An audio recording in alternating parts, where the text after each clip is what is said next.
automatic. Wait a minute. Oh, no, you good. Okay, I see it. I'm saying to You stream. see it? Okay.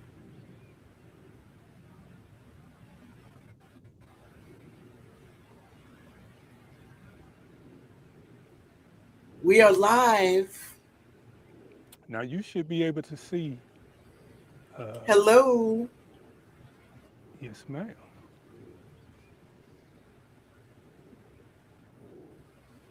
Now, let's see if I can find where we at.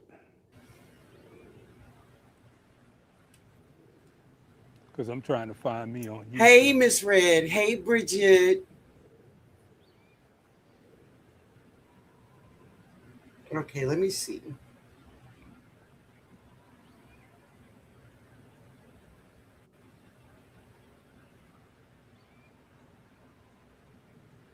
Oh, I don't see you. I don't see me either. Yours have to be open too, I guess. Mine what? Hang in there, family. We just trying to get it together. Hey, Miss Kia Pops.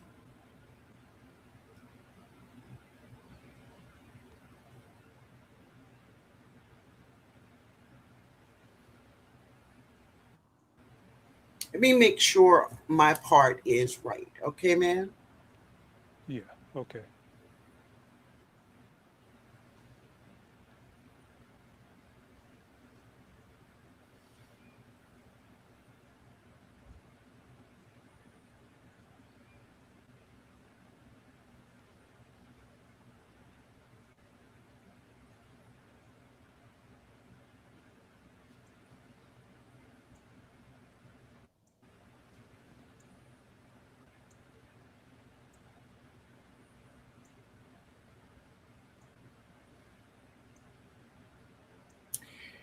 Um,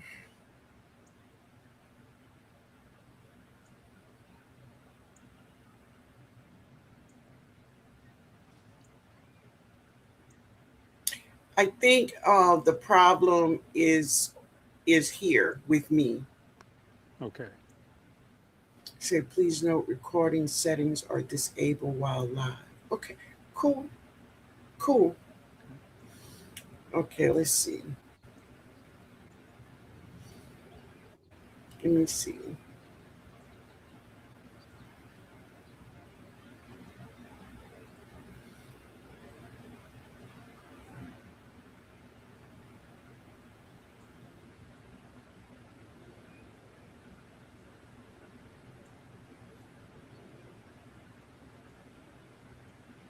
You want me to come out and come back in? No, just wait Is one that what? second. Give me a minute. Okay. Okay. Mm.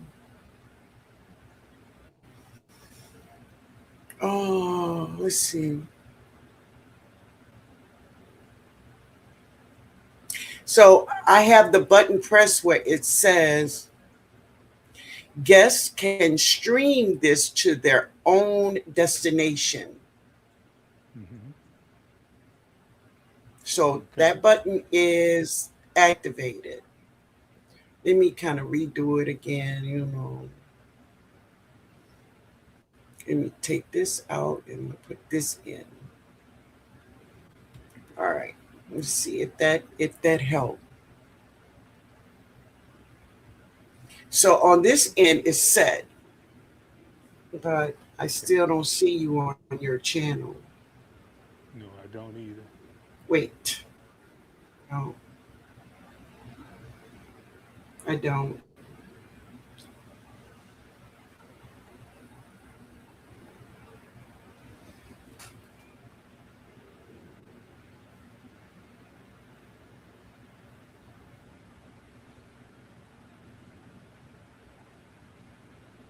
You want me to go out and come back in?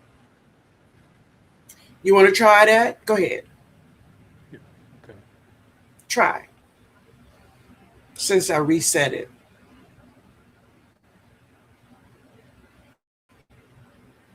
So to everyone here, you can see what we're doing. We're just trying to um, have his channel also stream as we stream here. How is everyone doing? I want to thank you all for being here. Yes, it's coming up like he is a guest in your live. That's fine. Is I wanted to be on his channel also. That's what we're trying to do.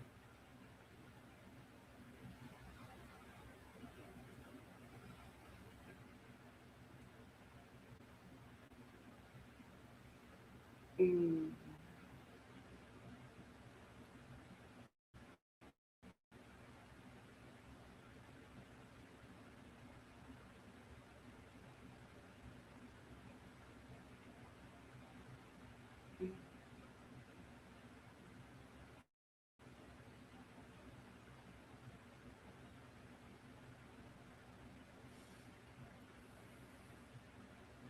yeah. Hey, baby. Hey, girl, Renee. Hey, Christopher. Empress. Hello. Um, yeah, that's fine. He's a guest. That's cool. That's cool. But uh, we want that if you would go to his channel, then you will see both of our lives. You'll see it on my channel and his channel. Hey, Dave, how are you? Yeah, let's see. Hey, Kiki, how are you, baby? Hey, digging in the dirt. Hey, Miss Kia Parks. Miss Red. Miss Red. Let's see if we can get to the bottom. And I'm just waiting for. Oh, be adding back to. There you go. Okay. Uh, I still don't see you on your channel. Hmm. So would Let's that see. mean that I'm on your channel? Yeah, you on my channel. Oh, okay. All right. Hmm. Oh well, let's rock and roll. Okay. We're gonna have to work on that, man. Yeah. Yeah. Let's see. Let me stay in the studio. Can you see the chat? I would have. I'm gonna go to your channel because I was looking for Okay. it on my channel. So I'm gonna go to your channel.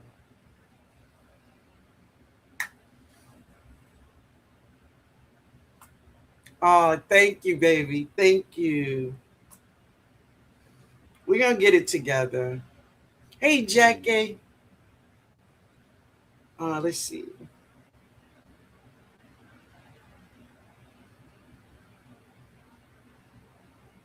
There we go. I can see you now.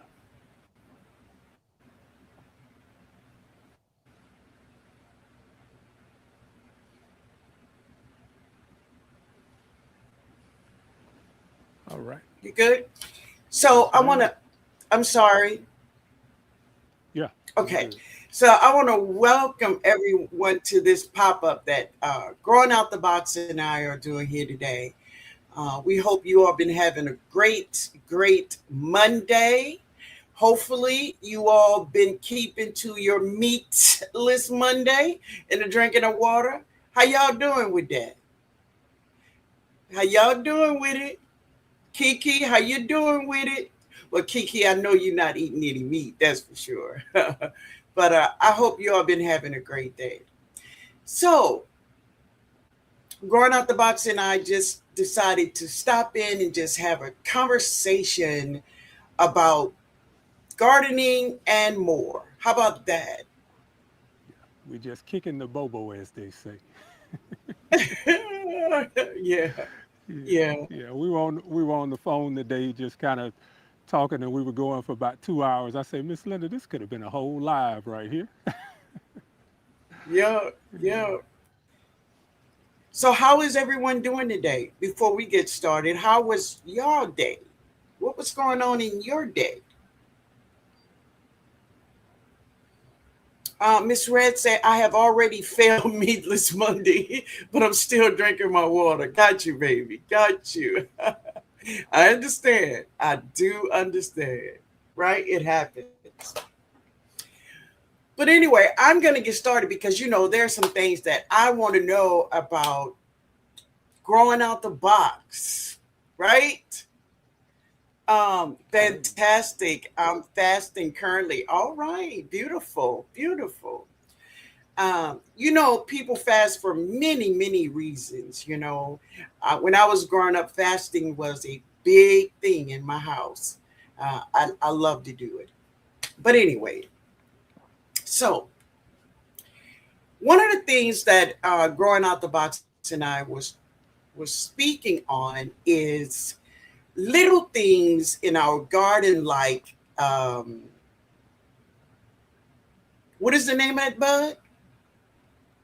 The bug. That little bug, Oh, the leaf. What is that? leaf Leaf miner. miner. Yeah, Yeah, the leaf miner. how little insects in our garden, and we can just look over it and think that it won't hurt us in any way, or it won't hinder us in any way. That's the sun peeping through there, man. Yeah, I saw that. I was like, I don't have a light there. That's that's That's the sun. that's that that's that power popping in. That's it. That's that big I sun. was like, where that light coming from? I know. I saw it Yeah, on your face that you was like, wait a minute, yeah, what light? Yeah. yeah. So, um, I talked. Yes, the leaf miner. Do Hmm. everybody in here know what a leaf miner is before we get to talk about it? Because growing out the box kind of opened up some things for me that I didn't even know about it, and I did extensive research on the leaf miner. Yeah, Yes, it's a beautiful day in Georgia. Very good. Today was absolutely. my very. Say that again. No, I was just agreeing with you. It's a beautiful day here. Okay. Yeah. Today was my very light. I love to see my patients alive and kicking.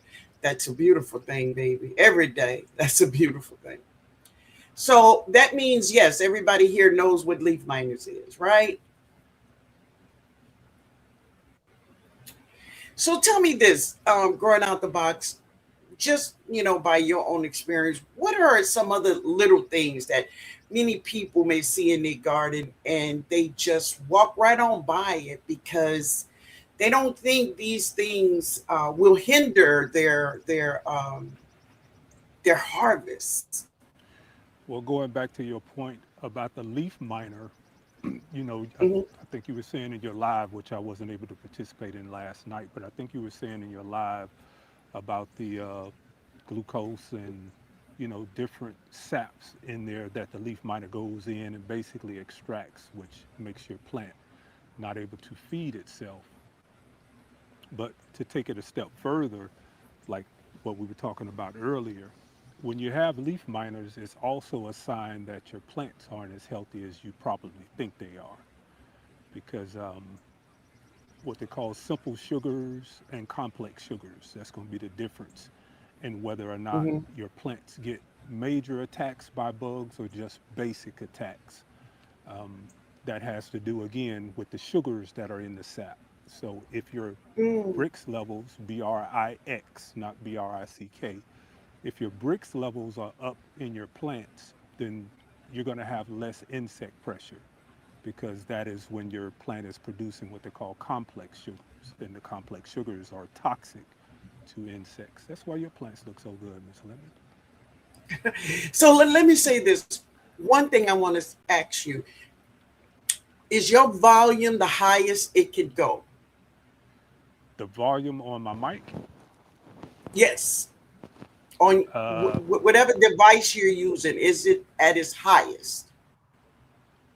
I can actually, let me see if I can disconnect it and just go with the, Turn it up or something. I want it a little louder. let me just see, because I'm not moving around. I'll just, because I got on my wireless mic. That sounds So, good. I can hear the difference. Yeah, somebody else say yeah because you sound low. real low. Okay, let me see. Yeah, and I So want everybody to hear now, you. now, now I'm not stripping over here. I'm just taking my mic off. I, I see everybody see me reaching up in my shirt there, but what I have is this my little Rode mic. Take it but off, bro. Take it off. I have I have like a shirt up under this, and the mic sits down into a pouch on my shirt. So when I'm out moving Yeah, well, around, I bring it don't up have to so move we around. can hear you. But is that better? Yeah, but could you clamp it to your collar or something? Yeah. Something? Let's see. Yeah, hook it up there so we can You hear know, you. I be trying to be all the way correct with this thing where I don't, because then when I'm editing, I can I know, always man. turn my. I don't like to show the mic because when I'm Right. editing, I can It's turn it okay. up, and then you're gonna hear Yeah, me there do you those go. the deep swallows. Yes, that's okay. That's okay. But is that better? Um, that's much better. Much better. Okay. Oh, All somebody say clamp it on their hat. But that's Yeah, we can fine. try That's that. fine. You good. Okay. Yeah. Yeah, you Okay. try. Long as we can hear it, because I could just unplug it No, no, and then go just with my. clamp it to your head. Let's not play with the Hmm. thing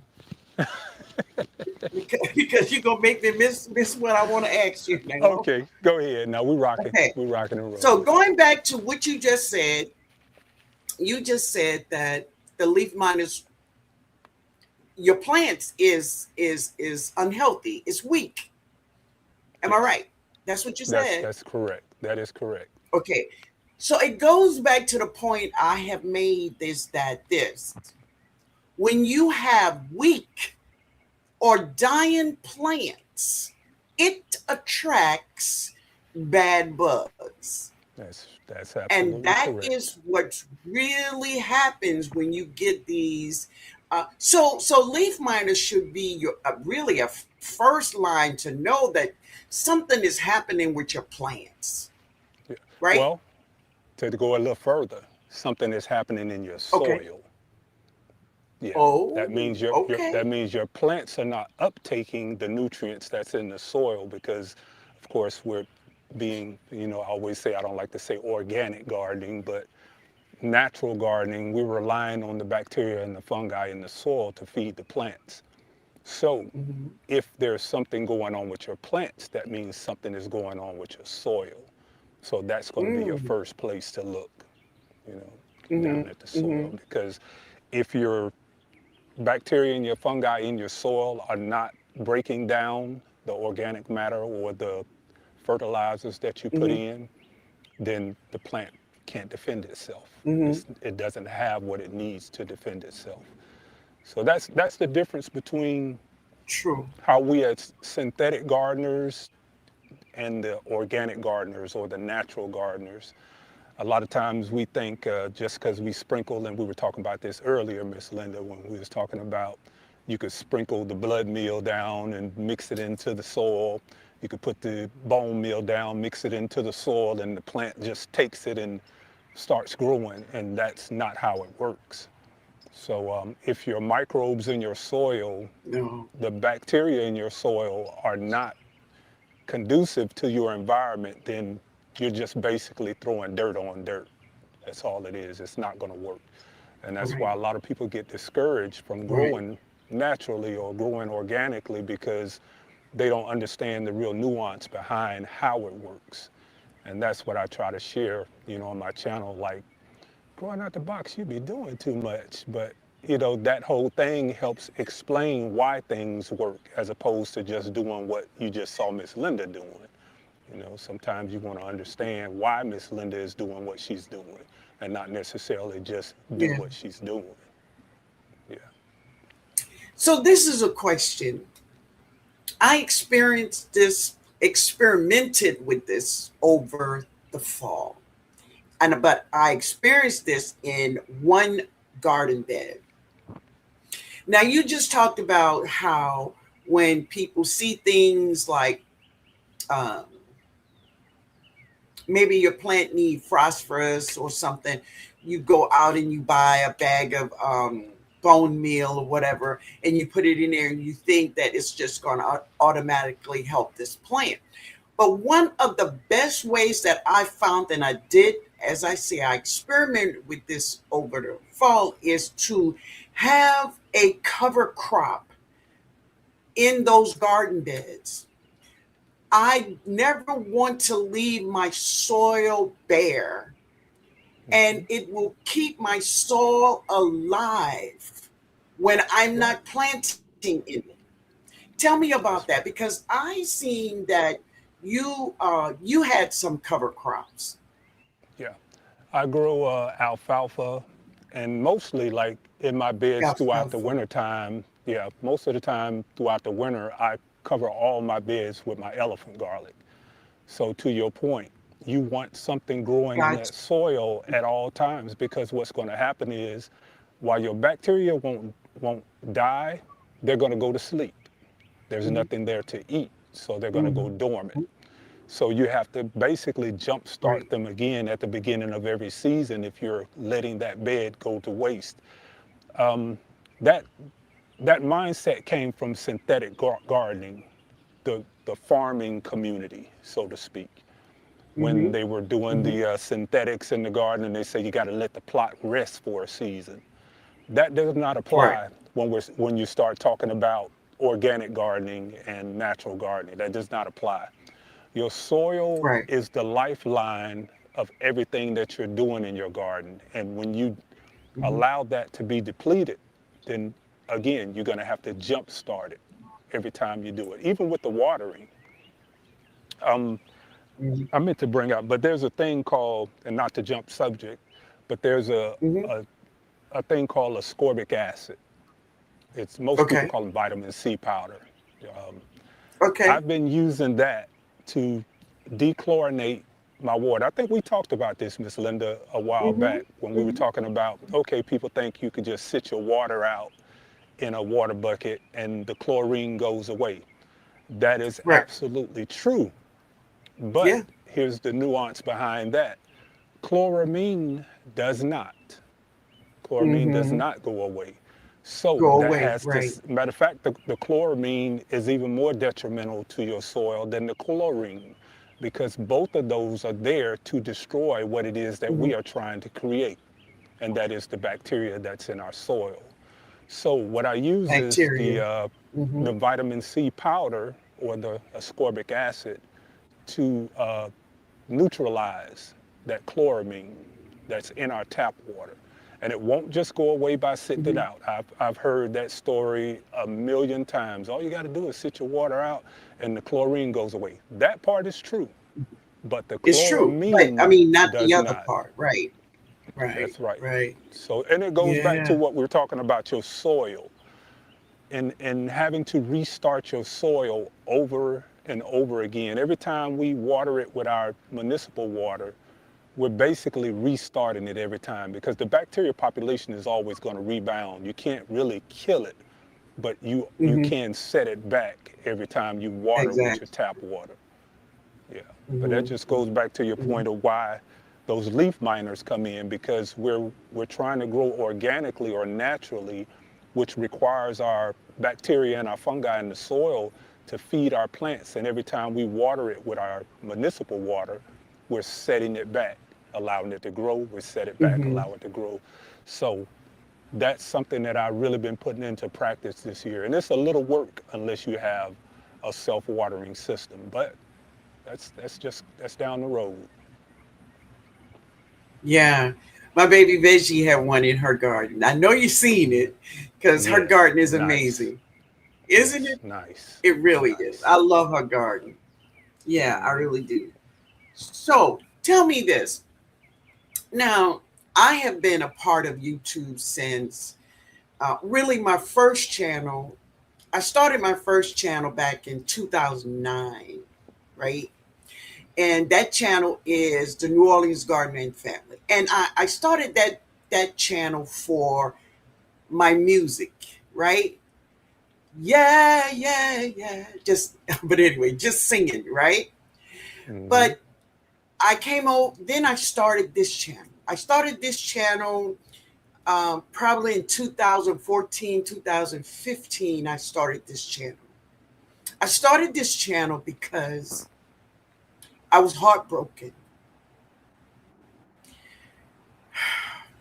My mother passed away when I was 26. But my mother is, She have 16 siblings. Mm. I sung with two of her siblings all my life. We sung together.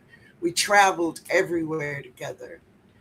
And the one that she didn't um, try to take my mother's place, but she loved me like a mother. But she was my girl, right? Okay. She passed away in 2014. Okay. And when she Blessings. passed away, I was lost. I was brokenhearted. I am a I am 5'8", and usually I'm around about 150 pounds, I ran around like that. I wear about a size 11 clothes. I got down to a size 9. Um, got down to about 130 pounds because I couldn't eat. I just couldn't do anything. But this is what I think when we are growing up as children, that some way, somehow, God brings us back. He brings us back to our beginnings. Yes. Now, when I was young, my grandmother, she taught me how to garden. And as I was singing and traveling all over the place, I couldn't have that garden. But when my aunt passed, I sat out in my backyard at that time and I said, it is time. And that's I when I can made relate. my very first video. And my first video I did is probably less than a minute. It's still on this channel. And I said, I was just looking at the yard and I said, this is the way a garden look before it gets its glory. Hmm. There was nothing there but trees, and now this is what it is. And this is how and why I started YouTube here on this channel. Many people don't know that I changed the name of this channel. It wasn't always the New Orleans Gardener. So if anybody in here knows the name of my channel before it was changed, tell me, what was it? But anyway, that is my beginnings with YouTube and my why. That's your words, right? Yeah. But what was your why, man? 2020, and we all know how that went. Not so good for some, and for me, and I think I've said this on your channel, a couple of times. Just I've never been sick, and that's a blessing. I've never been sick before a day in my life. I've, you know, Amen. and 2020, I got sick, really sick, to the point to where I told my wife, I said, if I go to the hospital, I'm probably not coming back. And I think it was Mm, more defeat than anything, because when you can't breathe, you wake up one morning and for some reason you just can't breathe. It does something mentally to you. You know what I mean? It's different from a pain. My threshold for pain is pretty good because I can have the doctor ask me, well, what's your, you know, how you feeling today between a 1 to 10? And I'll be saying a 3. You know what I mean? And I don't know what the difference is when it comes down to that in terms of comparisons to someone else's threshold. But when you can't breathe, yeah. that's a whole different kind of experience that you go through. And for someone who's never had an experience like that, and it lasted probably about 3 or 4 months to where after I got, prescribed the albuterol, the Symbicort, the montelukast, every kind of asthma medication you could think of, I was doing that pump 3 and 4 times a day just to make it Yeah. maybe 10, 15 feet before I had to sit down, gather myself again. Now, for me, and please don't nobody be offended by this, but as a man's man, having my wife to do for me and not being able to do for myself, that was one of the most, ooh man, I mean, I don't, I really can't even explain it, but that was something to me to say, this is not the type of life I want to live. You know what I mean? If I can't do the things that I used to do just to Yeah. exist. And for me, that was just Yeah. as I started getting better, from, I tell you, it came down to, I started looking for natural remedies to deal with the asthma and the breathing things. So, my pulmonary doctor was like, well, this is what you have to do. And if you're not going to take the medication, not a whole lot. So I was being hard headed, being honest. I Yeah. was halfway taking the Yeah. medication, still wasn't getting better. But this is before there was a garden. So my garden is only 3.5, 4 years old, for those who don't know. For most Right. of the people that's here, they probably know that. But I started looking for natural remedies. So I started doing a honey, the, uh, the radish tea is what I call it. Honey, radish tea, ginger, and a little cayenne pepper. And the next time I went to see my pulmonary doctor, he was like, wow, you sounding a lot better. And I started moving around a little better. So from there, I planted a lemon tree in my garden in my yard in 2019 that Right. that I didn't even know I wasn't supposed to plant, because everybody's telling me you can't grow a lemon tree in Georgia. But someone Right. gifted me Right. a lemon tree in 2019, and the lemon, I guess that was my inspiration for saying, wow, you know, maybe God was trying to tell me something by putting that lemon tree out here, when that is part of the equation that goes with the things that I believed, at least, that were making me better. So Right. from there, I was like, well, I already have the lemon tree in ground, so now I want to grow the ginger. Now I want to grow everything that had to do with what was making me better. And here we are, 3.5, 4 years later. This is what it's turned into, because a lot of times when we're going through things, we want to reach out and, hey, if you just make me whole again, I'm going to do this different. I'm not going to do that. And then as soon as we get better, we start back doing We those forget. things that, yeah, we forget about the promise. So that's Yeah. that's Yeah. really what this thing turned into, a promise to myself to never Mhm. put myself in a situation to where I can't do for my family. And that means I have to be in the best physical, mental condition that I possibly could be in. And this garden has been the answer to that, without me even knowing that this is where the journey was going. So it's Yeah. been a blessing. And even with you, Miss Linda, just, we were talking earlier, and I was saying, I had been in your live, I guess, what do you call it, in the bushes Yeah. for many a Yeah. times. And I was actually on Facebook for a while. This is before I even had a garden channel or anything like that, but I was still doing a little garden stuff on Facebook. And one of the gardeners over there kind of tore me down a little bit. So I was feeling a little out of place and probably about ready to quit. And coming into your lives, and you just out of the blue was like, hey, there's this gardener. Uh, he doesn't have a whole lot on his channel, but he's you growing out the box. He's interesting. And I was so excited when you said that. I was like telling my wife, hey, she just said my name on her channel. I was just really excited about it. And that thing, the way they say, God gives you what you need when you need it, not when you ask for it. And I needed that.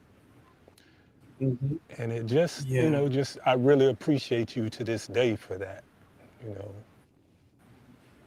you gave me Yeah. that Yeah. extra that I didn't But even know I while we are needed. saying this, also, go ahead. No, no, you gave me that extra Yeah. that I didn't even Yeah. know I needed.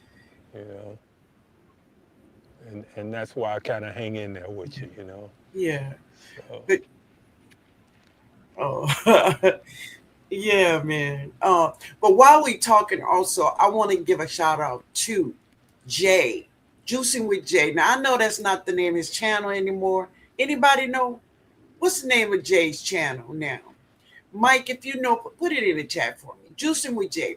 And the reason why I want to give a shout out to Juicing with Jay is because you spoke of bricks earlier in our Hmm. conversation. Hmm. And bricks, like a brick meter will measure the sugars in a vegetable or fruit. Thank you, Carbo. baby. Thank you, Tag. Hmm. Jay did some videos, and well, he harvests his dragon fruit and he grabbed his brick meter and he began to, measure the sugar in there. So that that got me thinking. I'm like, what? Yeah. That just with that video, just him putting that video out, just brought so much to me just by learning about that bricks meter, right? Yes. Uh, he has been over here. I have told him how much I appreciate him, but sometimes just small things people say, you need it at that time, So, Yes. it's God put us in places for reasons, That's right? that's right. That's Yeah, right. He put us in And and places. Yeah. and that bricks meter, that's that's like what I call my soil test. And All right. everybody gonna say, growing out the box, you be doing too much. But you know, when you think about your refract, it's called a refractometer, bricks meter. That's what it is. But it's basically a reflection Refractometer. of, yeah, refractometer. And what it does Okay. is Okay. it reflects the light, that the sap and the light, and it tells you the density of the sugar and carbohydrates that are in the sap. And going back Hmm. to where we started at with the leaf Leaf miners, miner. That is it, it, right. this is how you know, going back to the soil, because if you are not getting the nutrients from your soil, that means that your Mhm. microbes and your microbes, bacteria, your fungi are not producing enough to feed your plants to give them what they need to defend against those leaf miners. So when you look Right. at that refractometer, there's what I call a blurred line. When you look through it, Hmm. it's going to give you a reading of 0 to 30. In a Okay. brassicas, a good reading in a brassica is going to be probably a 12 and a half bricks. That's actually pretty darn good. And I've measured the Yeah. bricks, and I think we did a video on it last in the fall that just passed, where my bricks were like a 12 and a half with my cabbage or collard, one of those, a brassica. But what that tells you is there's like a, a line that goes across it. There's white on the bottom, and then that tells you where your bricks level is, and then up top it's blue. But what you want to look Hmm. for is what they call a blurred line in there. If you have a straight line, that means your plant is eating, but it's missing some vital nutrients. So you have to learn Okay. how to read the the refractometer Brick. to understand what it's telling you about what's happening in your soil, because what's happening in your soil is Right. what's happening in your plant. And once you get to Mm. reading Okay. those things, it opens up a whole nother world to you in your understanding of why things are happening. Like if I come out to my garden today and I see a hole in one of my leaves, the automatically I'm Hmm. going to start thinking, okay, it's time to feed. That means Hmm. something like my plants are telling me, like, okay, we need a little help over here. So what I'll do is what you use in your 511, your 511, I make what they call fish hydrolysis, which is a fish Right. hydrolysate. I make my own fish fertilizer, basically. Gotcha. And when you Hmm. hit them with that stuff there and you do what I call a fulvic acid extract along with that, and you do a foliar Hmm. feed, oh, Hmm. they're doing like this the next day, standing up at Great. attention. But what Yeah, you've man. done Yeah. is you opened up the stomata of the plant and allowed those nutrients to go directly to the plant. They don't have to be taken up through Right. the soil anymore. And having that Hmm. fulvic acid extract along with the uh, the fish hydrolysis, it's a game changer. And since I've been Yeah. doing that, like I said, it just changes anything. Like, I mean, let me show you something real quick.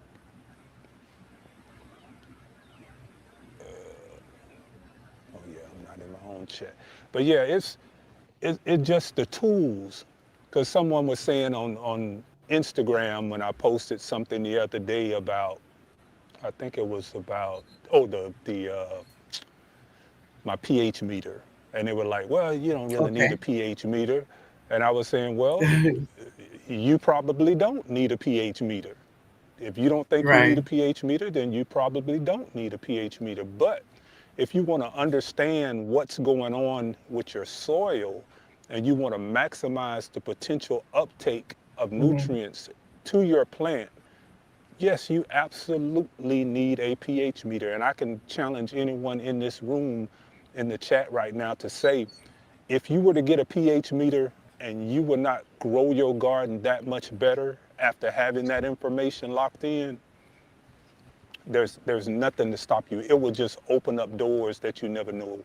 I mean, that you could never imagine. So that's why I use those tools, and that's why I'm able to say what I'm able to say, and then that's why I'm able to back it up with not just my opinion, but the fact.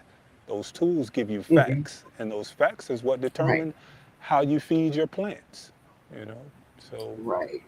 That is I so mean, it's true. what we are doing. So We are basically little biologists. That's what we are in our gardens. We are basically little biologists.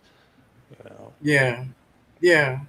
So the thing, another thing is also what in my live and in the video I post too about the leaf miners. So not only leaf miners, um, thrips, anything, any insects that attacks the leaves, which is the chlorophyll, the photosynthesis of plants. So, and this is where I explained it is, and I kind of got this idea from Lead.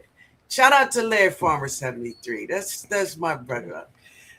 Lead had a snowstorm where he lived, and Lead was saying the reason he don't have solar panels on top of his house is because if you did, those solar panels will not help you at all because there's snow all on top of it.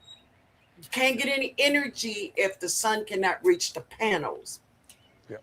So this is what happens when bugs eat the chlorophyll in the photosynthesis, all of this in your plants. So the leaves are like solar panels. If they are damaged or weak, so will your plant. And you know True what's a that? perfect example of that? Powdery Tell mildew. me. Powdery mildew is the Mildew. exact, Come on. yeah, that is the Wow. perfect example of what he's used with that solar panel analogy.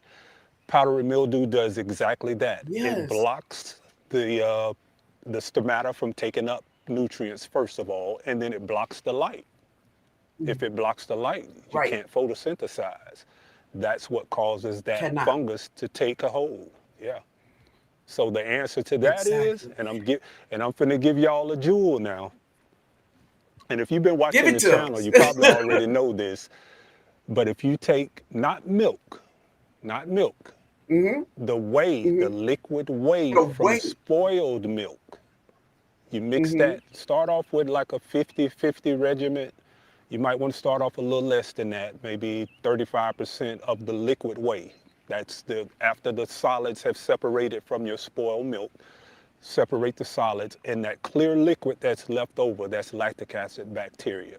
It's going to have a probably a pH somewhere around, and here's again that pH meter. This is why that pH meter matters so much, because your pH on that spoiled milk is going to be somewhere around a 3.8. Now, what you're doing is you're beating the spores that are floating around, because we have spores, we're breathing them, the yeast, all of those things that are in the air. And what you're going to do is you're going to beat them to the punch. And what I mean by that is you're going to spray this on your leaves and it's going to colonize. That lactic acid bacteria is going to colonize those leaves, and what it's going to do when those spores land on your leaves, they have no place to build a home. That's basically your protection. You will have no Right. powdery mildew on your plants. No powdery. I haven't had powdery mildew. I mean, my Wow. garden's only 3.5, 4 years old, but powdery mildew does not live here. Yeah, and that is the secret to Oh, how I do that. I like And that. again, because you're using the tools and you're understanding why these things are meant to happen like that, they outcompete. Basically, you're Mhm. using one bacteria to outcompete the spores that go onto your Be- plants. And that's all it is. mhm. It's a competition.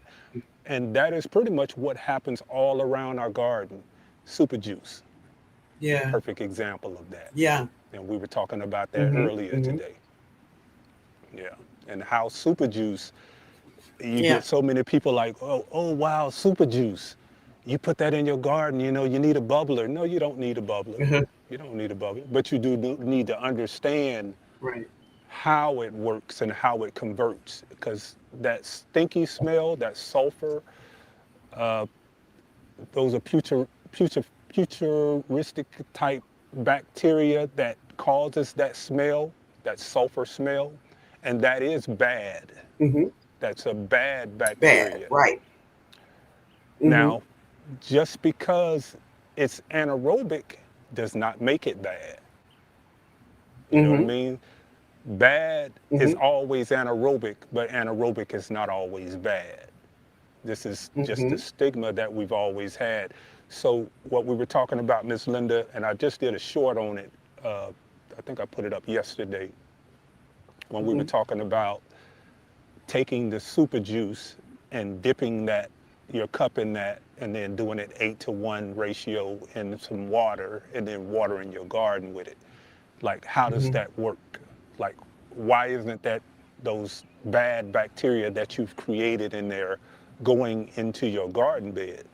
Well, one of the reasons that happens is because when you Hmm. enter your cup into that water, you enter oxygen into an anaerobic environment. So you're adding oxygen in.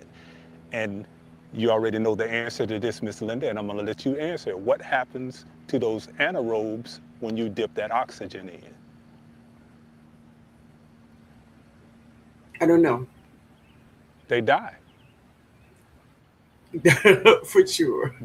They die. When you enter that Yeah. oxygen in, they die. So when you take that cup Okay. and you enter it into your water pool, your water container, the Hmm. and then you pour that into your garden bed, which is full of good aerobic bacteria, the aerobic bacteria that's in your garden bed eat those bad bacteria.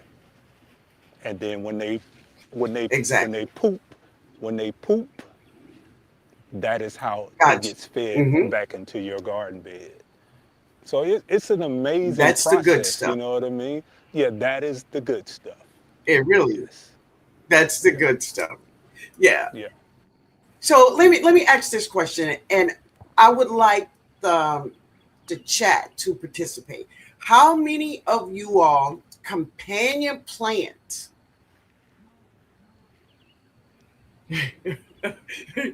How many of you all companion plant? And look, he's saying chemist. Me, you okay. So let me just share a couple things about companion planting. And let me know, do you agree with this? Growing out the box. All right.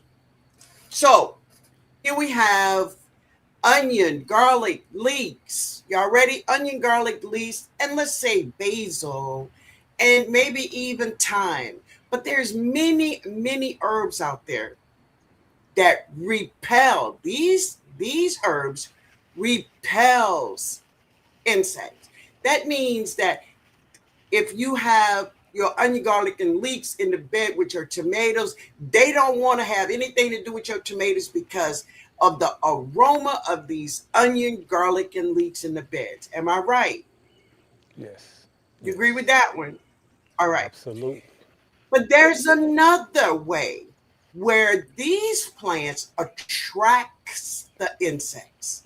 And this is what we want. So flowers like marigolds, nasturtiums, calendulas, all of zennas, all of these plants say, come here. And they're alluring the insects with their beautiful smells. They saying, come Keep here. talking, They Miss want to Linda. be with, they want you to grow. Okay. They want you to be there. So what happens is the insects goes to those flowers. But what happened to those insects? They get trapped. They get trapped, family. And when they get trapped, they are on the flowers and they are not on our vegetables. So, really, there's two ways of companion planting. What is that? Dandelion, Anybody? I'm gonna see if I can't anybody see it. knows what this is. Let Chamomile, me see. is it a Let me see if chamomile? this is a Okay, question for the chat. Anybody know what gotcha. this is? All right. Say And yes, that's onion, speaking garlic, and least. Yeah, go that's ahead, babe. speaking Go of ahead. what you were talking about. That's speaking of what you're talking about your companion planning. And this Yes. is a tool that I have yet to hear anyone talk about. And I want to see if anybody Okay. knows what this is. All right. Come on, somebody. Somebody said Somebody daisies. say painted Spirit says daisy. daisies. You're Yeah. close. You're close. But it's a Treasure said specific paint. type of daisy. Well, it's not African. No. That's what I don't I'm, think it's African. I'm gonna give you a hint, and I think Mike's chaotic gardening is going to get this. I'm gonna give him more credit than I may be needing to give him, but I'm gonna say Mike's chaotic gardening is going to need this. If I make a tea out of this, I can knock down anything in the garden, any insect in the garden. I can knock it down with this. So what kind of daisy is this? He was raised in the Let me see. hood. I don't know. Listen. He was raised in my hood. Holly Grove, Raised baby. in, okay. So, so So I'm tell us waiting. what it Oh, is. this is what they call a pyrethrum daisy. Oh, a pyrethrum. That's like what Yeah, it is, mums. it's it's in the mums family, It's in the but mums this is a family. Right, right. it's in the mums family, but this is a anybody was asking me about how to stop the leaf-footed bug, bim yow. Yeah. Y'all know how I do. Yeah. Bim yow, right there. Yeah. This little Right. thing right Right. here. Right. It's called a pyrethrum daisy. Yeah. But what this is, you probably heard pyrethroid. Yes. Pyrethroid is the synthetic version of the pyrethrum daisy, and you'll find it in mosquito sprays, sometimes roach sprays, or any type of organic roach sprays, any type of body sprays. But Yeah. yeah, it's called a pyrethrum daisy, not a pyrethroid. Pyrethroid is Right. synthetic. Pyrethrum is the actual. Hmm. Oh, you froze. You froze, man. Let me see. I don't know if he can hear me. Wait a minute, y'all. Let me see. Can I text him and tell him he froze? Oh,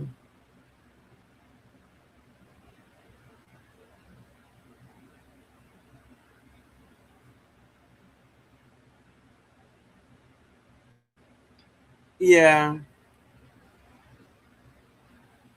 I just text him. Hopefully he'll go out and come back in. Oh, his phone died. Oh, okay. Okay.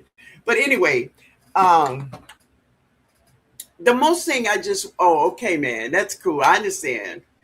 But the most thing I want everyone to know is that there is more than one way to companion plan, right?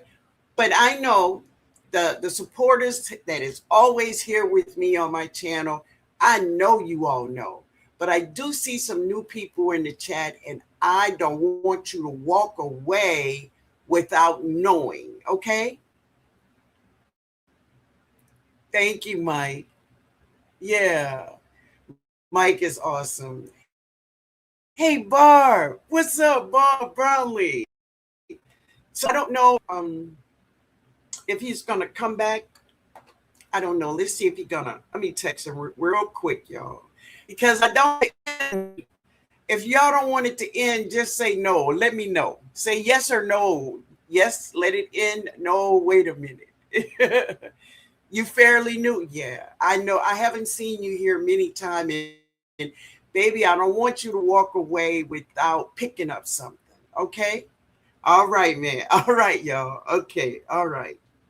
Very good. So let's do this while we wait for him. If you have any problems, any question, if you have a gardening question, if anything is going on in your garden now that you don't quite understand right now, right?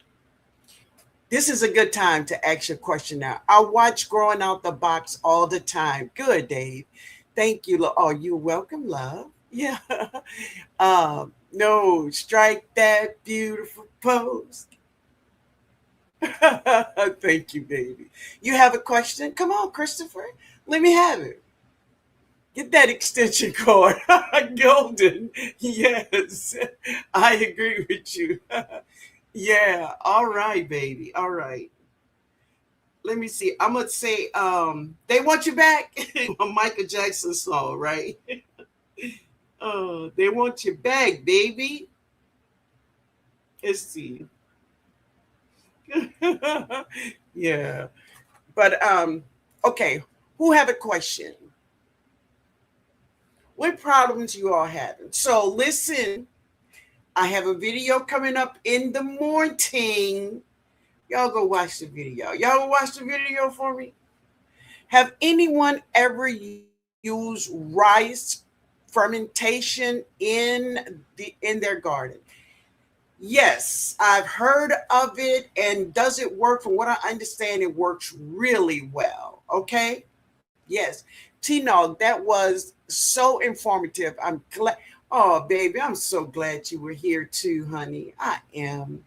I got huge leaves and I need to dry best as I can. What leaves, Mike? Look at him. He in here and they say, yes, Rice, we want you to come up. Put an extension cord on that phone, man. We need you to come up. So I have used fermented rice, Christopher. There you go. Yes, man. Yes. I had that experience in 2014 and was put on oh, you're talking about, okay, yeah. Something is eating my pepper leaves, but I can't find what or who it is. So let me just say this. If you have looked on the plant, under the bottom of the leaves, in the middle of the plant, it's in the soil. So this is what you do. Get your little stick and just go around in the soil and disturb your soil right on the top. Because listen, insects feed at night and they hide during the day, right? So they are not deep. They are not deep. So just go in there and stir it up a little bit. And if you have a hose, go ahead on and put some water in there. And if he's in there, he will float to the top. And then take him out. Yeah, but he's in there. Yeah. Growing up, the box, go get your generator, bro. Oh, you tell him to go get a generator. I put fermented rice water in my super juice. Awesome. Awesome. Okay, I'm going to do that. Thank you, Tina. Okay, cool. Let me see. Let me get up. I missed some of y'all statements here. Let's see. Okay, so Christopher was talking about the rice. Mike said, I got huge leaves. I need dry best as I can. What I mean, Mike, what leaves you talking about? You talking about mullein? What? What, man? What? I'm lost. So spiritual say, y'all hit that like button if you forgot. Thank you, baby. I appreciate that. I have used fermented rice. Yeah. I had this experience. Okay, we read that. Yeah, something. Oh, yeah, mullein. Can you say how you dry? Okay, so there's a couple ways to dry your these mullein. You can definitely dehydrate it, but I if I don't have to use any electricity, then I just don't. The leaves are so big, and this is what I do. I clean them. I lay them out on parchment paper. Now, this is what I do, and I slide them under my sofa. I slide them under my sofa and I just let them air dry there. That's what I do. Now, you can hang them up, and let them air dry. Whatever way you want to let them air dry, just so they can have some nice airflow. You don't want to put them in a brown paper bag until after they are crispy dry. If you put them in a brown bag, even a brown bag, they will mold, and that's a waste. So lay them out on parchment paper and just slide them under your sofa or somewhere if you don't have any dogs or cats or anything, right? And they will dry. But if you need to put them in a dehydrator, go ahead. It works. Come on back, growing out the box. I know. Huh? Yeah. Growing up, the box got go get your. Oh, you're talking to you. Yeah. All right. I have tried rice water. I'm soaking crispy onion skins. There was a time where they had so many useful things that they were doing with rice water. Do y'all remember when people were washing their hair, rinsing their hair with rice water? They, supposed to be this great growth hormone in this stuff, right? Uh, okay. Growing out the box, I'm getting my power back. All right, man, we waiting for you. How do I know if or when the squash bug has gotten into my plants? So let me just say this. You will see that usually, this is usual, there's a couple of points where the squash vine borer will lay her eggs. Usually, if it's not in the bottom of the plant, it is in the joints of the stems. And what you will see is the dying of leaves. Leaves will be turning yellow and brown. That's when you know you've been hit. Now, I've seen people go in and take that, and it's a maggot, and they take it out. I did that one year where I took it out and I packed that plant where I took that maggot out. I packed it with compost. I wrapped it up with aluminum foil. I just needed to last long enough that I can get my vegetables, right? And I did get it. So you will know because the leaves will begin to turn yellow and it is dying. Does the Pyrethrum daisy tea kill bugs or just repel them? Now, that I do not know because I don't use that tea for deleting insects. I don't. I don't. But when growing out the box come back, I want you to ask him that question. All right.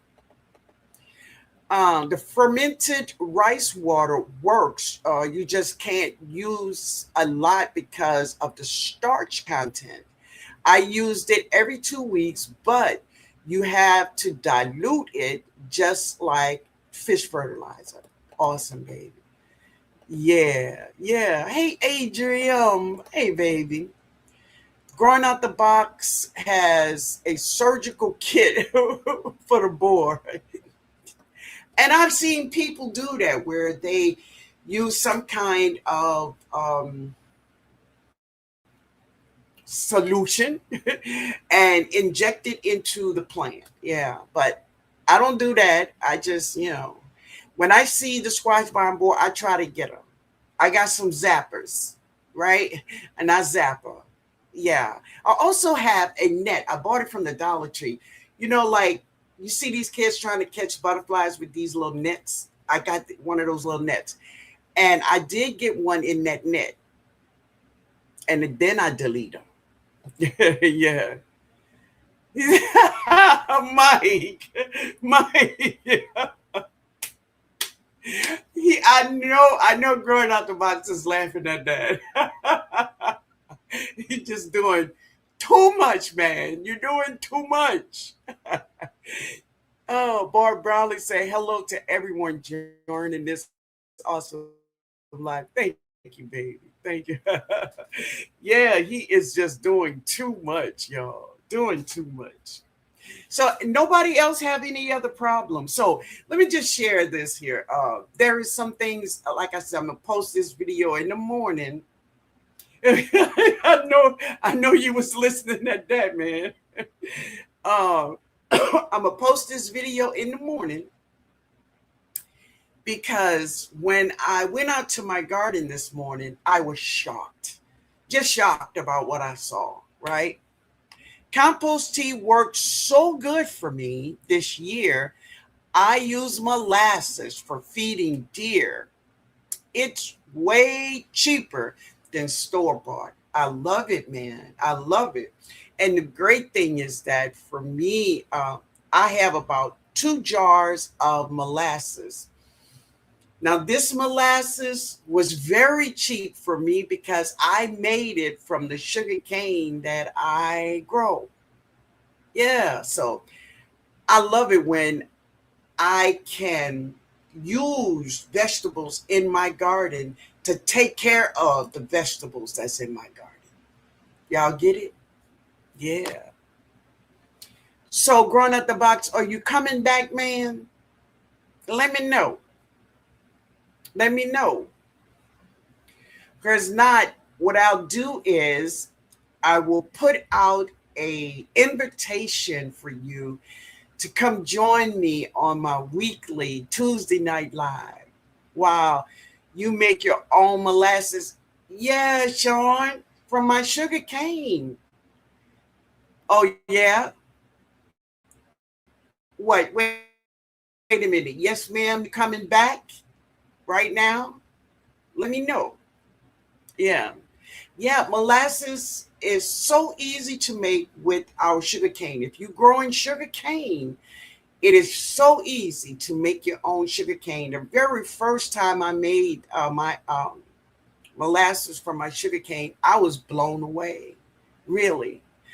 The hardest part and the longest part of me making this molasses was cleaning my sugar cane. That was the the work. That was it. Yeah. I like growing out the box, closed loop thing. Okay. Yeah. All right. So, all right.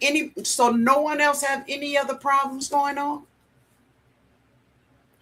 What you saying? Pairs with your garden feeding? Yes. And it does. It does. It's a beautiful thing when you allow your garden to feed the garden, right? Yeah. So I was talking to Growing Out the Box today, and I was telling him about years ago, and I'm talking like in the 70s, right? I was blown away by the big sequoia trees, the the trees in the redwood forest. Do you all know the trees I'm talking about? How many of you all know what I'm talking about? These trees is in Northern California. Compost tea on the leaves, no bugs will touch that plant. I promise you. That's true, man. That's true. You know? Yeah. Yeah. These trees are amazing, family. Just amazing. You seen a Mike? Oh man. Yes, exactly. They're in Nevada also. Yes. The redwood forest is it's just mind blowing, really. You know how something so big, so huge, you know, how God made that. It's just huge, right? Golden time. Hey, baby. Yes. I rode my motorcycle scene on the redwood forest. Beautiful. I'm originally from Riverside. Never heard of them, but I'm young. So, listen, back in the 70s, there's still videos up of these trees. What happened back in the 70s? There were this big crave where people were making furniture from the wood of the redwood forest, of these big beautiful sequoia trees. So they was cutting these trees down. These trees was 600 years old, and they were cutting them down to make furniture. But then the people, like we talking about in the 70s, right, in the hippie days, people start to live in these trees so they could stop cutting them down. They would chain themselves to these trees so they would stop cutting them down. Many people lost their lives so they could trying to stop them from cutting these trees down, right? I used to go to, yes, beautiful trees. What happened to you? We could drive our car through. Exactly. So they, the laws changed, thank God, and they stopped cutting these trees down. So, but you are really need, yes, there's a lot of documentaries on the redwood forest. Go check it out, babe. Go check it out. Yeah, yeah, you would love it. Absolutely. But anyway, this is what's going to happen. Tomorrow night, of course, we have a live for 7 p.m. Central Time right here. And Growing Out the Box probably going to come back. Hopefully, hopefully he got his phone or his whatever he needs to get charged up. So we can have a great conversation. All of us can have a great conversation and learn how to do some things in our garden when we need to, right? And how to, when we see things in our garden, we will know what we're looking at, right? I remember that back in the 70s when they were doing that to those trees. I'm 66 years old. Gotcha. Yeah, yeah, exactly. Yeah. But anyway, I want to thank you all for being here with me. I really do, for this little pop up we did. We had great intentions, but he got to learn how to charge stuff. Oh, wait a minute. Look at you. Wait a minute. Look at you. Okay. Hey, Now, I might have a you're delay. back. I might have Yeah, a delay here. that's okay. Go ahead. Yeah, I think we're good. Yeah. Let's see Okay. what this said. He said, oh, wait a minute. He Can you, said, oh, can you hear yes. me? I can hear you. Okay. Can you hear me? Yes, ma'am. All right. Let me see. Yes, that's what I'm trying to learn, how to identify my issues. That's what Christopher said. He's trying to learn how to identify issues in his garden. It's on you. Okay. All right. So, so where we at? Because like I said, I kind of was like trying to figure out how to get this thing plugged up. I heard you talking about your So molasses. So, basically, we were talking about companion planting. And usually, most people only know about onion, garlic, and leeks and how to repel insects. But I want I want all of us to know that these plants like calendulas and marigolds, these plants, they attract the insects. So I don't know who it was, but she came on the channel one night and she said, "Oh, Miss Linda, I love marigolds, but it is so full of insects." I'm like, "Baby, that is what we wanted to do. That is the great thing we wanted to do." I said, "You see all those bugs you see on those marigolds, that means all of those bugs is not on our food. And that marigold is doing exactly what you want it to do." And So and there's a group also of plants that repels and a also that group that will attract. Go ahead. also that marigold, there's a compound that it releases from. A lot of people was asking me, why do I plant the marigolds in the same bed along with my tomatoes? There's a Hmm. compound that the marigold releases. The African marigold it does it also, but the French marigold more so than It's the anything. French. Hmm. It Hmm. releases a compound through its roots called alpha-terthioniol, and that Hmm. actually is a repellent for the root knot nematode.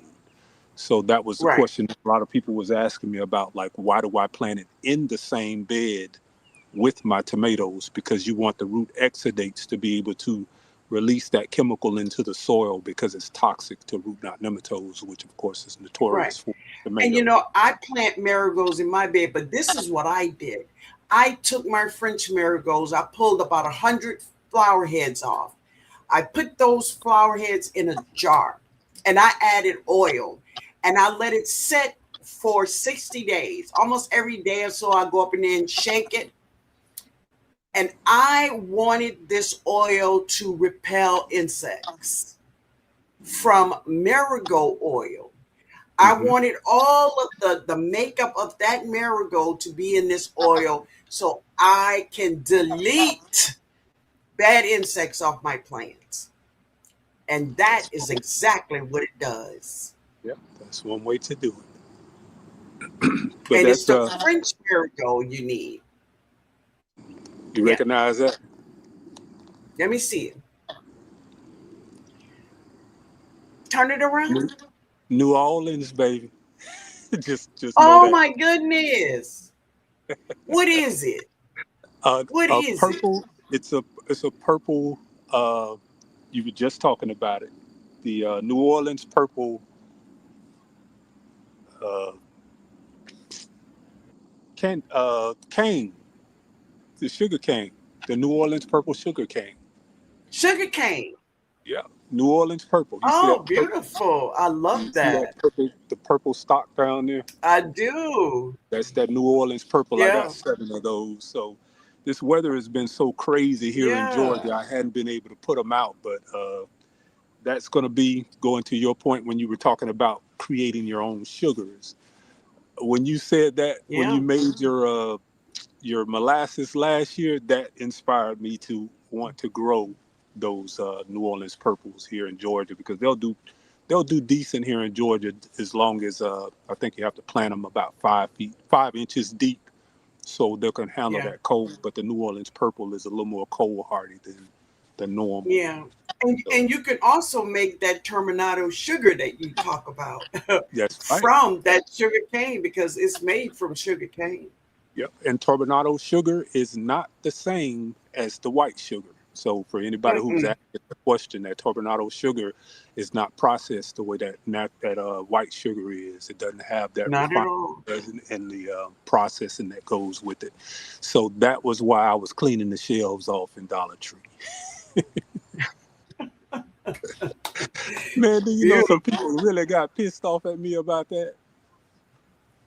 They were Yeah. really tripping about that. But I was like, for for the experience and for the information that I'm going to be providing with this Tarbonado sugar, oh, those few Yeah. bags of sugar that I'm taking off the shelf isn't going to compare to the information that I'm going to be able to give you guys what to do with that Tarbonado sugar. The Tarbonado sugar is the secret to Yeah. everything that's in your garden. You can literally cut off the fertilizer factory with that Tarbonado sugar because it is the Hmm. fermentation king around here. I use it to ferment everything. Somebody was asking about the rice water before I blanked out. And the rice Yeah. water is something that I use along with that the liquid whey that I mix in with my fish hydrolysis in order to get those natural yeast that float from the air. You basically leave the rice water out for a couple of days, and the yeast and the bacteria that floats around in the air colonizes it. And that's what you use to inoculate your fish hydrolysis to get it to drop to that low pH. And that is what makes it safe. And let me tell you something. You think 511 make a plant jump? Hmm. You you think 511 make a plant jump? That fish hydrolysis Hmm. is not a joke. Really? It is super juice on steroids. Wow. Well, Yeah. some years ago, Mr. George made his terminato sugar from his sugar cane. And I went visit Mr. George one day, and my nephew Turf, he told me, he said, T, send me some of that terminato sugar. And I did. And so him and I had been, just experimenting with terminato sugar. This was like between 3 to 4 years ago, right? So I knew the power of this stuff and I knew what it can do. Yes. Um, but one of the things that I do love, even though I can definitely go and get it from Mr. George, right? But I wanted to grow it myself from my own sugar cane. Right. That's That's right. what I wanted. Close, closing the loop, as Mike said. We closing the loop. Yeah. And I'm Yeah. telling you, when I saw you do it, Yeah. I started looking like, what kind of sugar cane can I grow in Georgia? Georgia Zone Yeah. 8A. And I came up Yeah. with anybody who wants to know, this is, like I say, the New Orleans purple. And that's exactly what Oh, it's called. wow. New Orleans purple sugar Yeah. cane will Yeah. survive in the winters here in Georgia. As a matter of fact, these made it, and they started Yeah. sprouting a couple of weeks ago. So I'm going to be putting these out. Probably not in the next few weeks because it's still a little cool here. We're getting still down into the low 40s at night. But Yeah. yeah, it's closing the loop. There's really nothing that we can't do or grow in our gardens that you can't buy in a box or a bag. We can Right. do it. It's going to take a little more time, a little more energy intensive, but Hmm. everything that you can buy in a bag, you can duplicate in your garden. You just got to have Yeah. the right tools and understanding that. Yeah. Like we were talking about earlier, just just trying to do as much as you can with what little that you do have.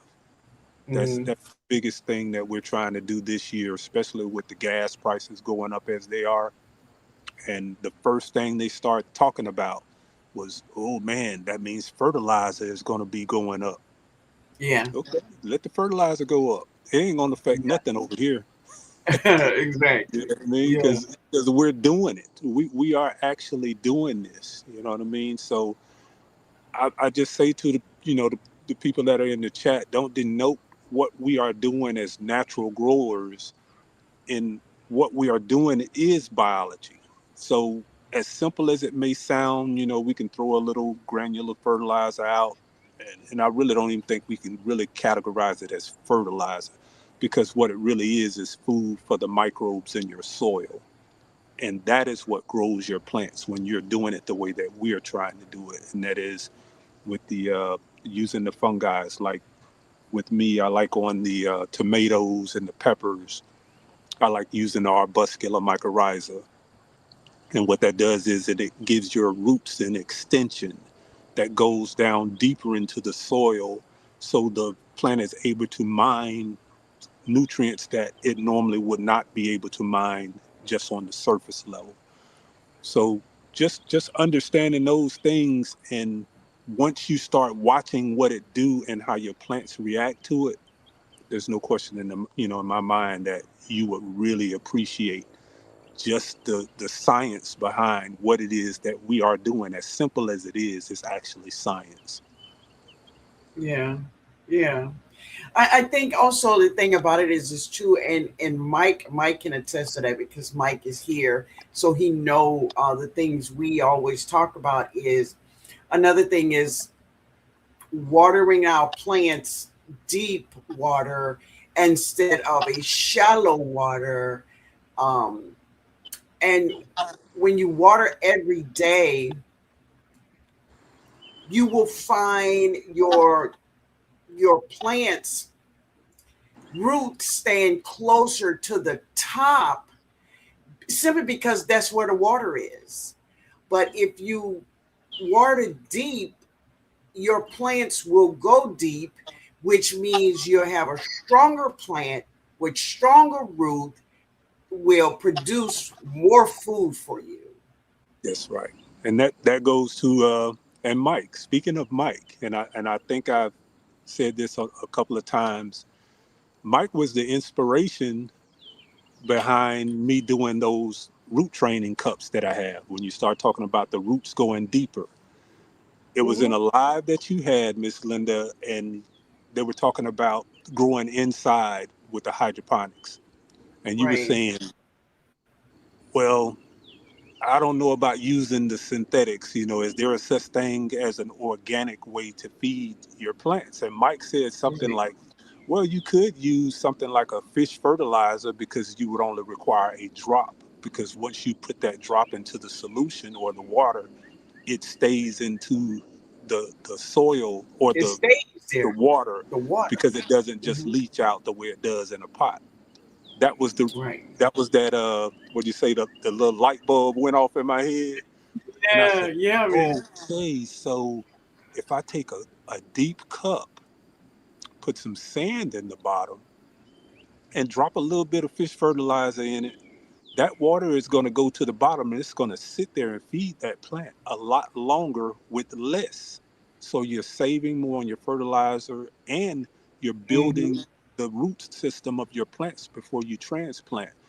And when I did that first year, it Hmm. was just it was a night and day difference. I mean, when you shake that sand off those roots and they're basically like dangling there, look like spider webs, they're just dangling.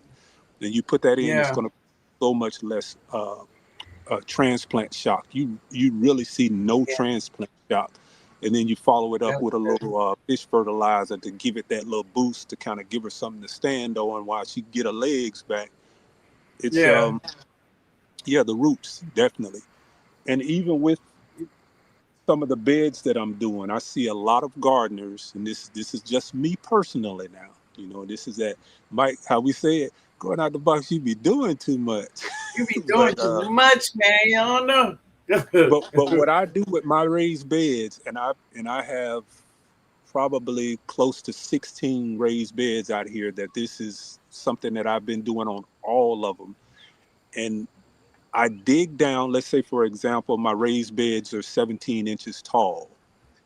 I'll divide that in half and I'll dig down into the soil up under it, half of that. So 17, we're going to divide that in half. We're just going to say 8 inches into the soil. And basically, what it is like a Hmm. hugelkultur type setup. And it goes back to your point about you Hmm. talking about watering deep. Because instead of, Yeah. like I see a lot of gardeners do, and it just doesn't make sense to me. I don't know. It just doesn't make sense to me. I see a lot of gardeners pile all of these sticks and cardboard in their raised bed, and then you only have like 12 inches of a room for your roots to grow. In theory, Hmm. to me, it's like that contradicts the way that your plant is going to survive, because when you have anything within that 12 inches of your root zone, now your bacteria and your fungi have to make a choice. Do they break down the cardboard, the Hmm. boards, the logs, or do they feed your plant? They're going to Hmm. choose to feed, they're going to choose to go and get the food, because the other way they have to work, when they communicate with your plant and they exchange exudates for the nutrients that's in the soil, that's a work, that's a job that you put onto it. So you're making your microbes in your soil choose the lesser of the two, which is going to be breaking down that information. And that's why they say you're robbing your soil of nitrogen.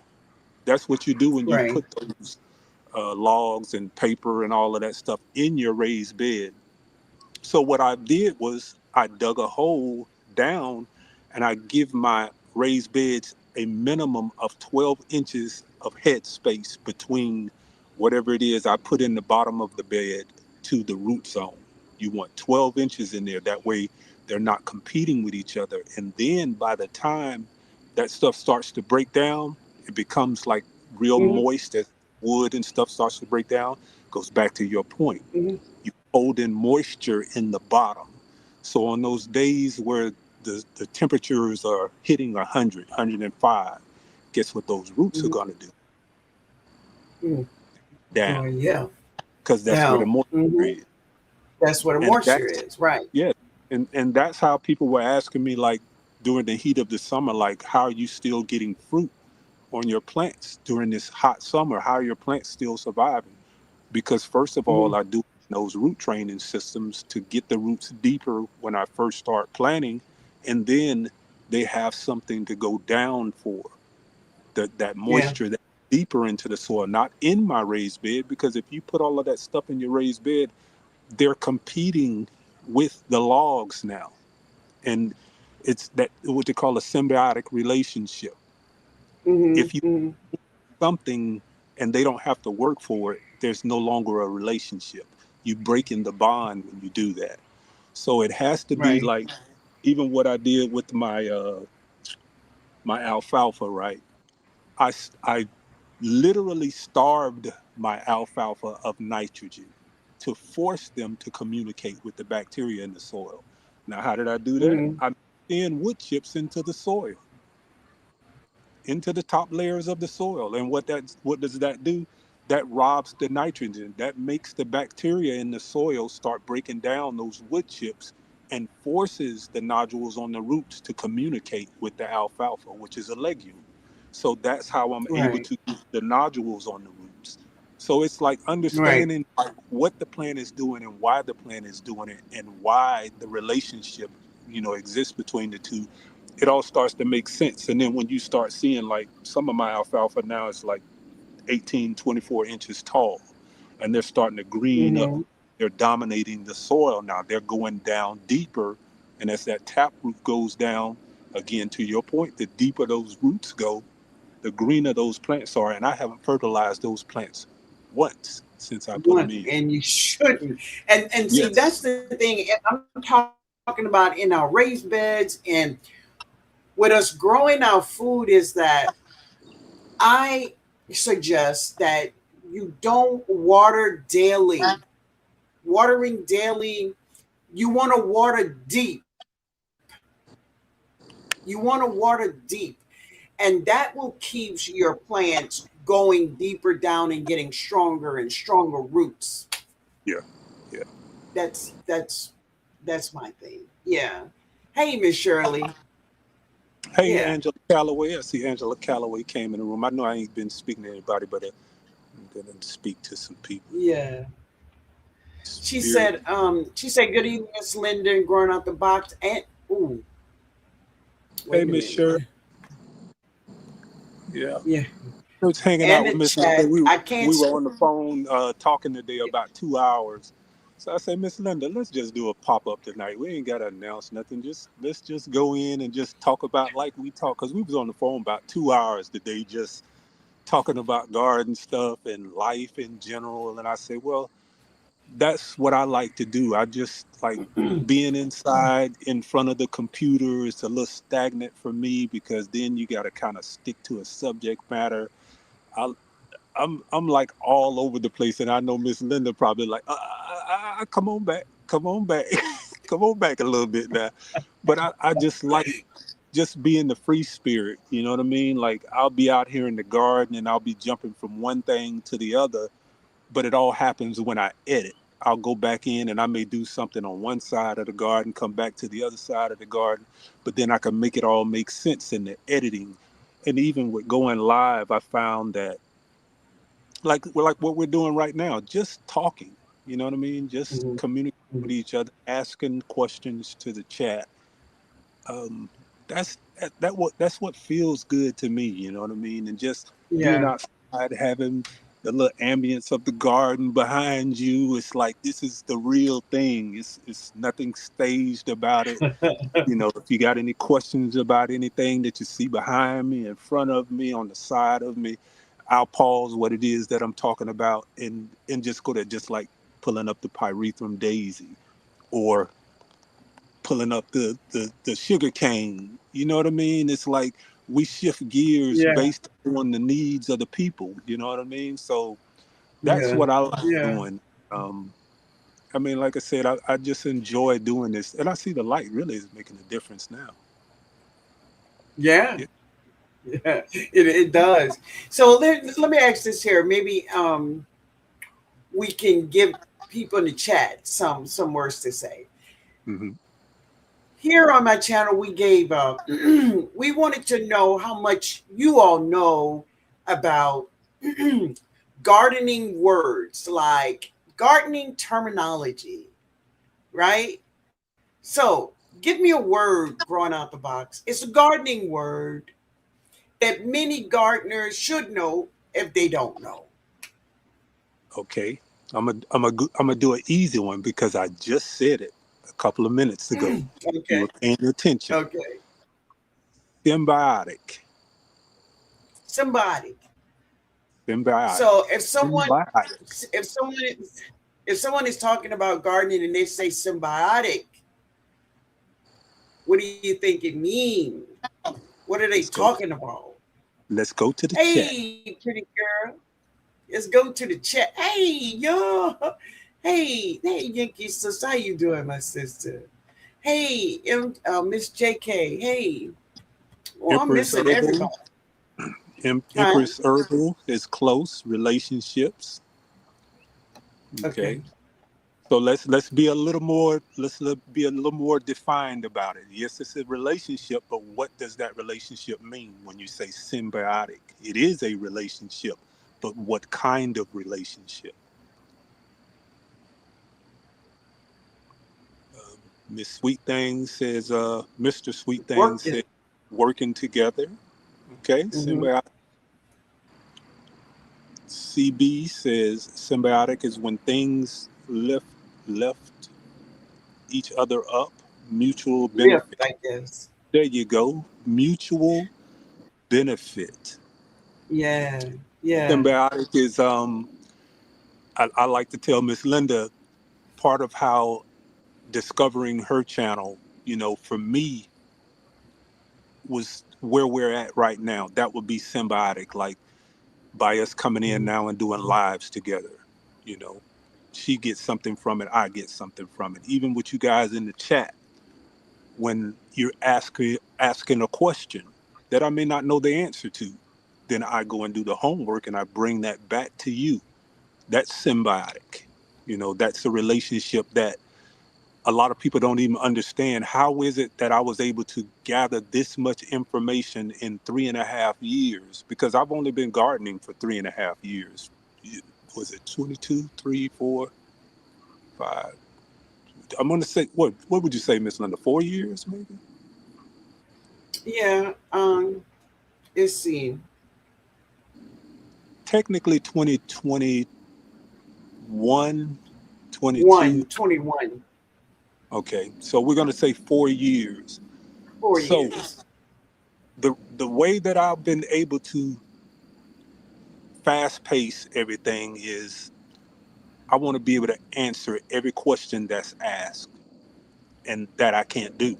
So when you ask me a question that I don't know the answer to, I go look up the information. So Right. that's our symbiotic relationship.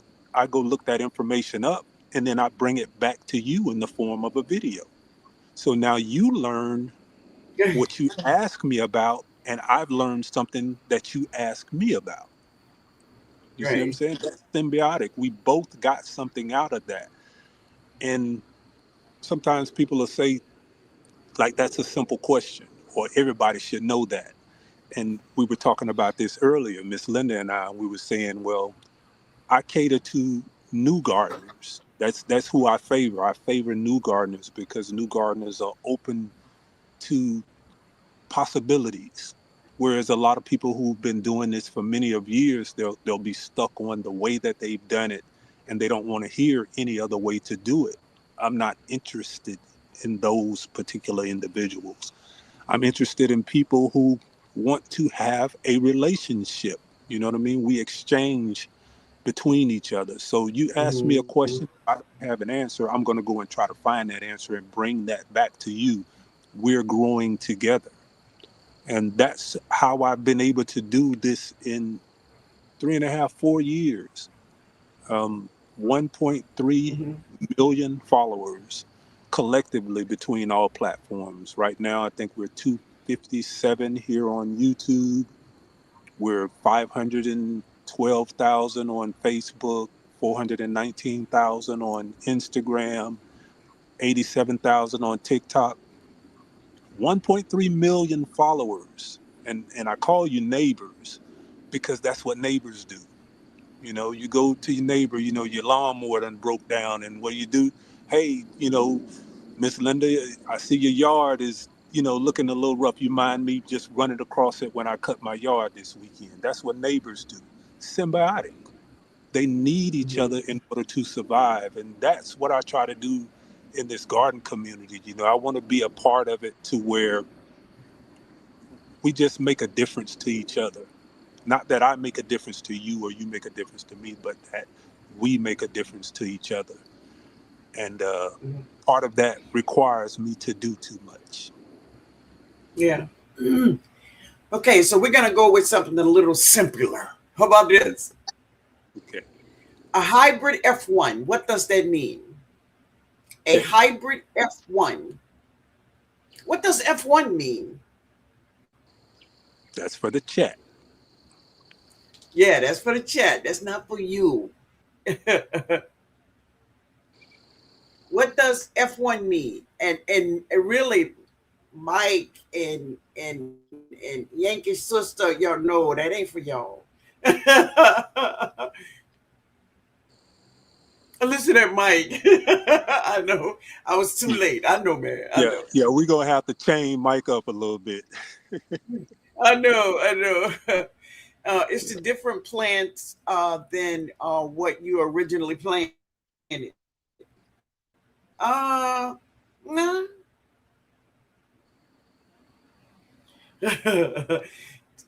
First generation. That's right. Yeah. So a hybrid. Empress is kind of right. Let's She's say, kind of right. She's saying it in a different way. who's It's a that? different plant than Who's that? Empress herbal. She said it's a different plant What she than what say? you originally planted. I get Well, what she's saying. Not exactly, but well, I it's get what kind of she's well. saying. Let me just say this. Second generation. No, it's like I have two plants. I have one plant that is heat resistant, and one plant that grow a lot of vegetables. So they slice them and they put these together, and that's your hybrid, Hmm. right?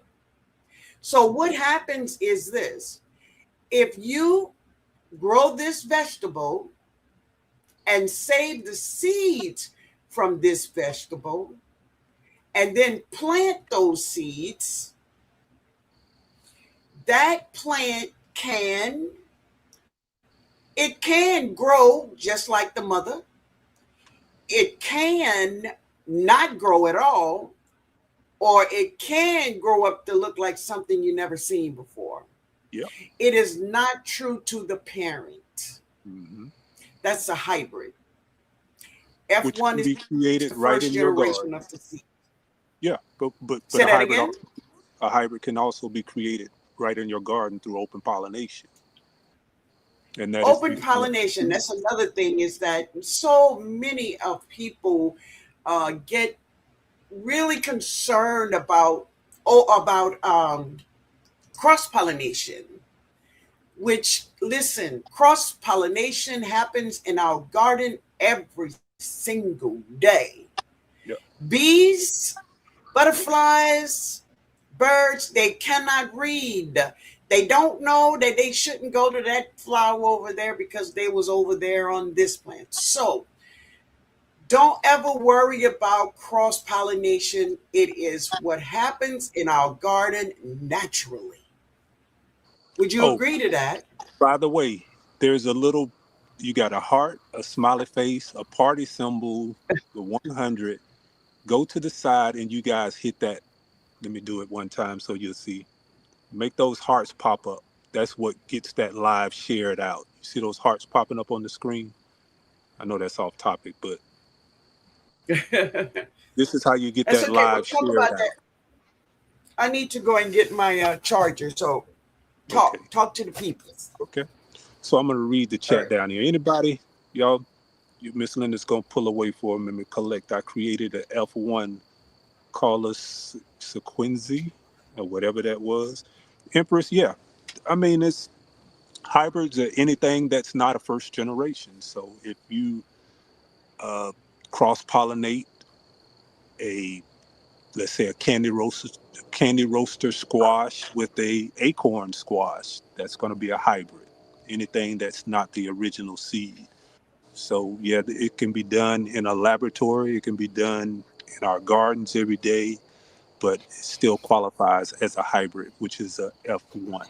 Um, Happens every day. Now, what I do with my black cherry tomatoes, I actually net my black cherry tomatoes. Going back to Miss Linda's point, to where she was saying cross pollination happens every day unless you isolate your plants. And tomatoes is one that you can do that on. Peppers, you can do that on. But you have to isolate them if you want to save those seeds to be true to type. True to type. Like if you're saving them for seed saving.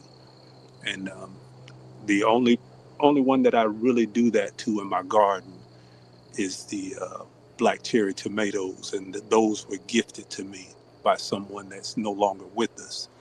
So those seeds, they're special.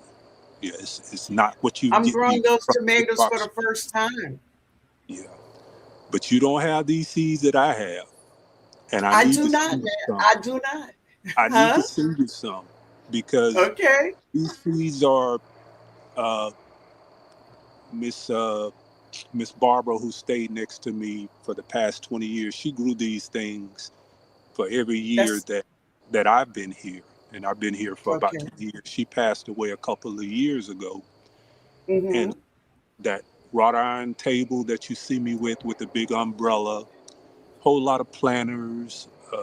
She gifted me everything in her garden, you know, Yeah. uh, after before she passed, and part of that was Mm-hmm. those seeds. And she said those seeds came from her grandmother, and Miss Barbara Mm-hmm. was in her 80s when she passed.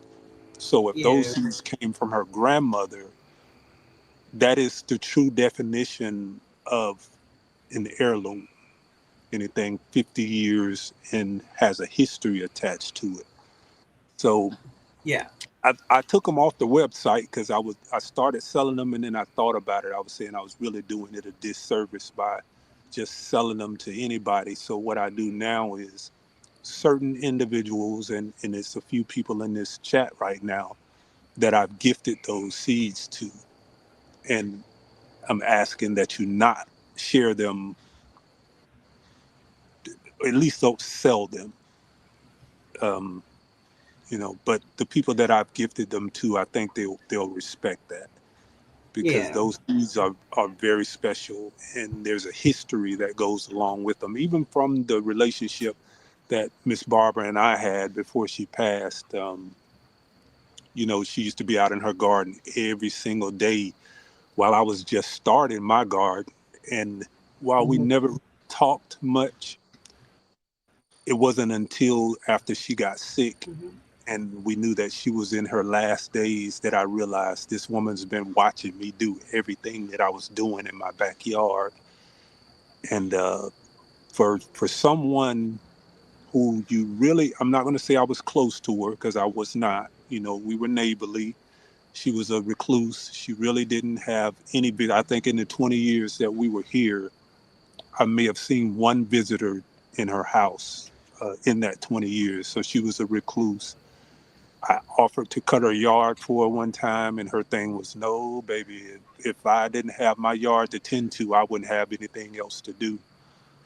But when she Mm. passed, brought her home from hospice, and the lady who was taking care of the estate, she came over and she said, Miss Barbara wants you to have all of her lawn furniture, all her planters, and the seeds that came with that. So that to me was, and even Marcello, anybody who watched the videos, the cat that's in the videos now, that's Marcello.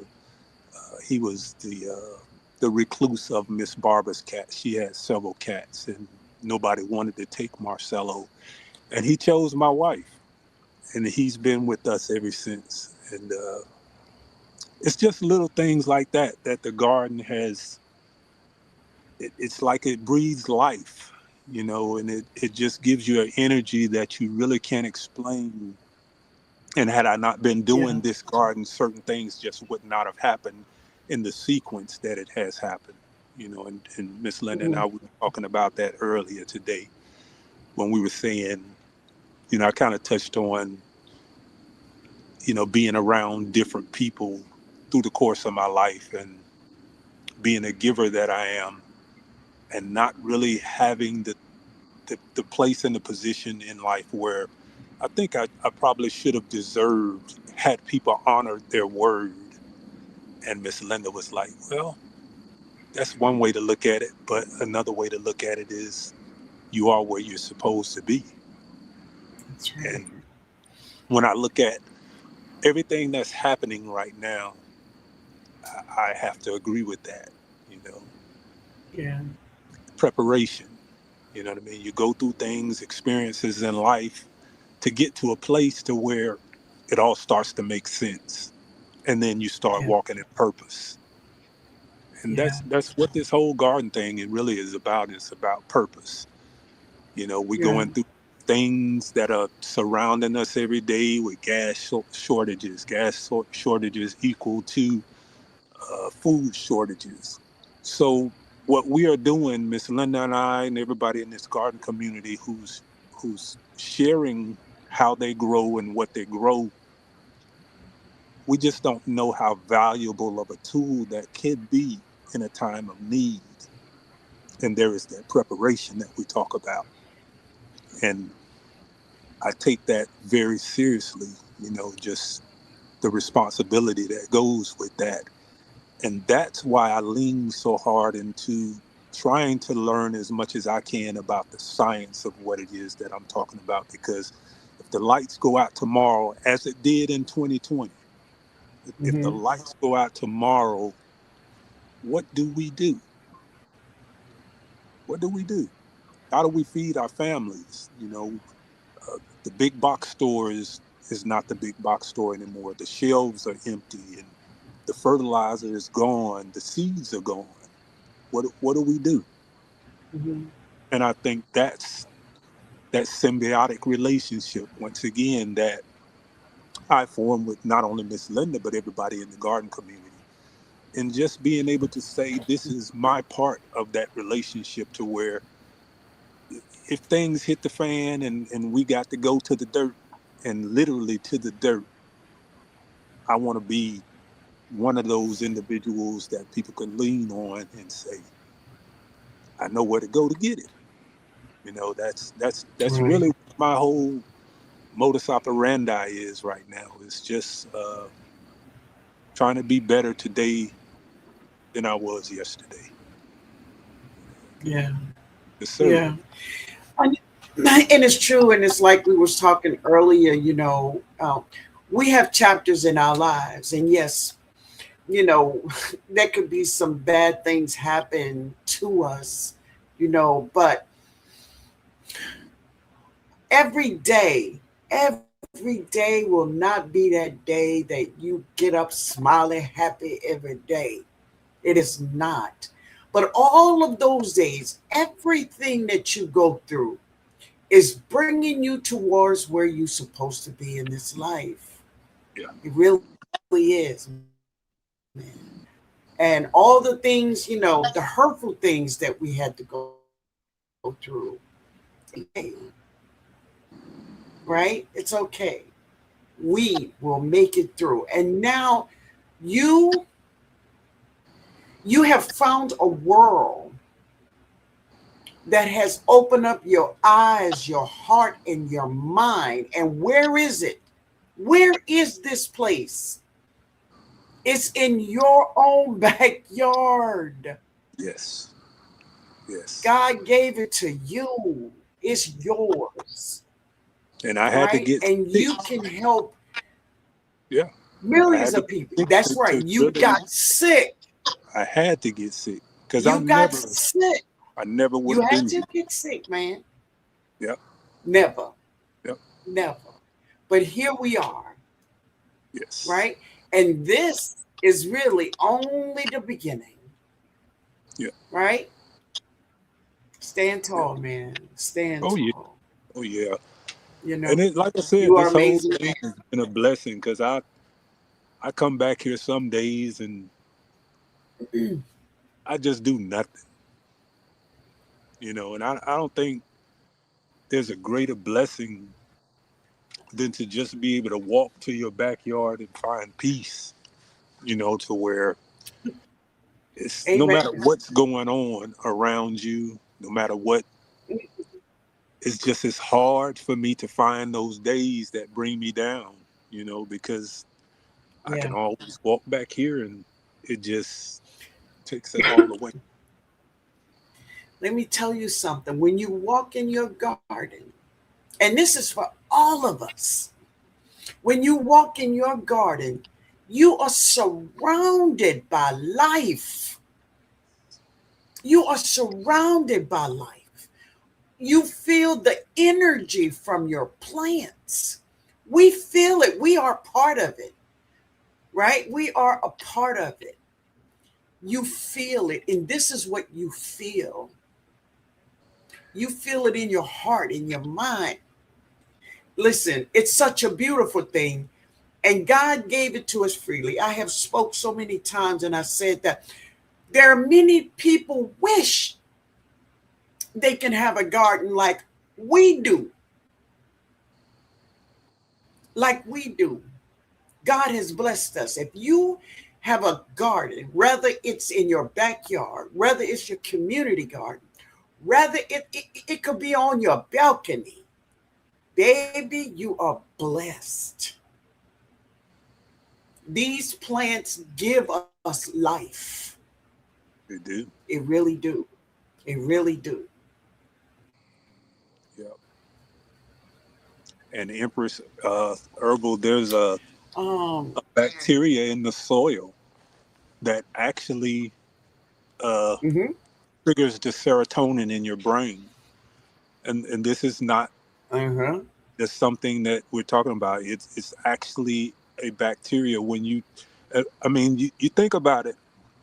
I hear so many people say, when I go to my garden, it's just I'm in this happy place, and I can dig in the dirt. mhm. Like, you don't mind getting your fingernails dirty, and you know, it's just a spiritual thing that happens again. That serotonin in your brain that's triggered by bacteria that's in the soil. That to me is just fascinating. When I It hear really stuff like is. that, and then it's backed up by science, it's like this is not a made up thing. This is not a myth. This is Mm-mm. scientifically proven information, and you hear it all day, every day throughout the garden community, where so many people come in and they talk about, well, I can be out in my garden all day long. You can do 10, 12 hours out in your garden all day long, but if you go to work for 8 hours, you come home exhausted. And you can go out in your garden and work all day long. Yeah, you're tired, but it's a different Yeah. kind of tired. Oh, You know, yeah. It's you different. feel accomplished. You know what I mean? Yeah. It's like everything starts to make sense when you come out and you see those plants that you put that labor of Mm. love into and they start producing those little fruit, you come out there and you're looking at that same little tomato that was on that plant We, yesterday, and you thinking that tomato done grew a little bit since the last time you had that tomato, but you want to come out and see that tomato every single day. Hey, food I by just faith. saw Food by Faith. I just saw a little short. Do you have your fruit yet? Do you have your, you got to see her short. She just put Yeah, it out. She said that so is many so true. people compliment my garden, even when it's looking bad. There are people who wish they could have. I promise you, baby. I promise you. But if listen, if you all didn't see her short she put out today or yesterday, whenever it was, this is the last short she put up. Go check it out. Go check it out. I love walking in my yard with bare feet. See, that's me. And my son tell me all the time, Mama, put your shoes on. I know, But you know what that is, Miss but Linda? it's That's beautiful. called that's called spiritual What grounding. We are a grounding? kinetic energy. Oh yeah, man. I know Spiritual about grounding. grounding many Yeah. years ago, huh? Yes. Spiritual Oh grounding. yeah, And I know it's about grounding. Many that years kinetic. ago, I know about grounding. Yeah. And that is Baby, real. I was grounding when I didn't know what it was. You heard That's me? right. Right. Spiritual Yes, grounding. It I is do. real. Oh yeah, Let that it's a let that beautiful. let that the grass or whatever it is that you have down there touch those toes, and Oh it yeah, just, you oh yeah, connect with the soil. And they said that that's the connection between the heavens and the earth. We are that kinetic energy that connects yeah, the two, and yeah. it becomes a spiritual thing. And that's what Oh triggers us in the garden to make us feel so good and in a happy place. I even have this one person who was going through a terminal illness, and I was hmm, talking to her on a regular basis, and that was the place that she wanted to be the whole time.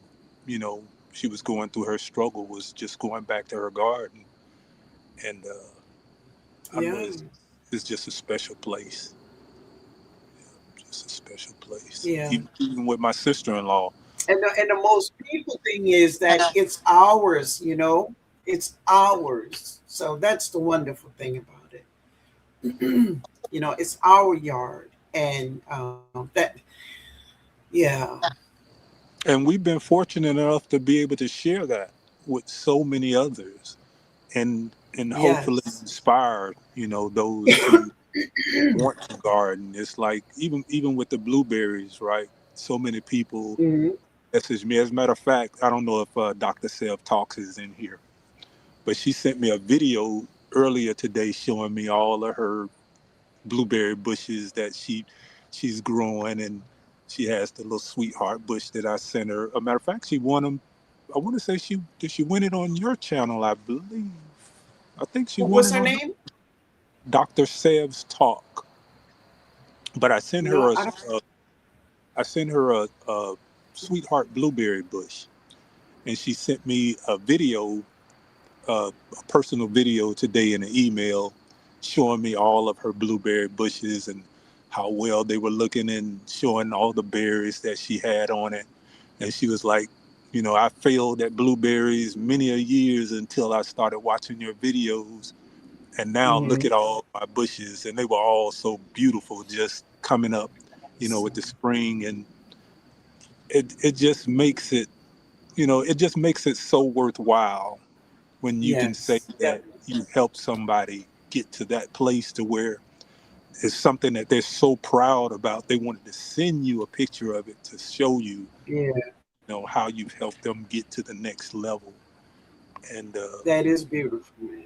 yeah, it really is. Yeah. Hmm. Hmm. So, All right. So give us another gardening terminology, a word. Give us a word that we should know as a gardener,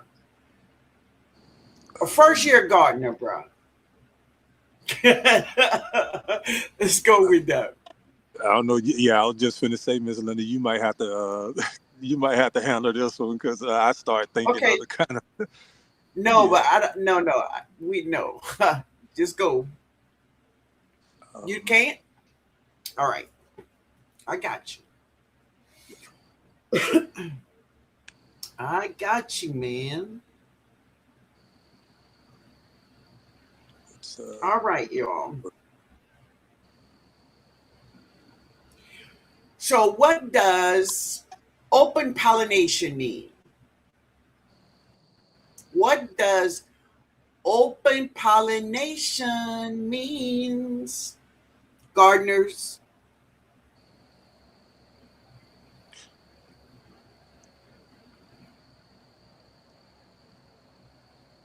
what does open pollination mean? What they say? That's for the chat. Yes, for the chat. What does open pollination mean?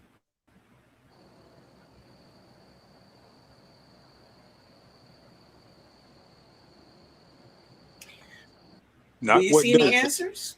Not what Nope, does it. nobody Is knows. open pollination. You're gonna let Mike answer it if y'all not gonna answer.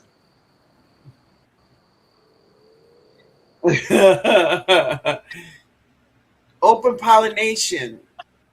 So, okay, open shake that hibiscus. What? um, I'm not going to answer because I'm not first year. Okay. Okay. Yeah.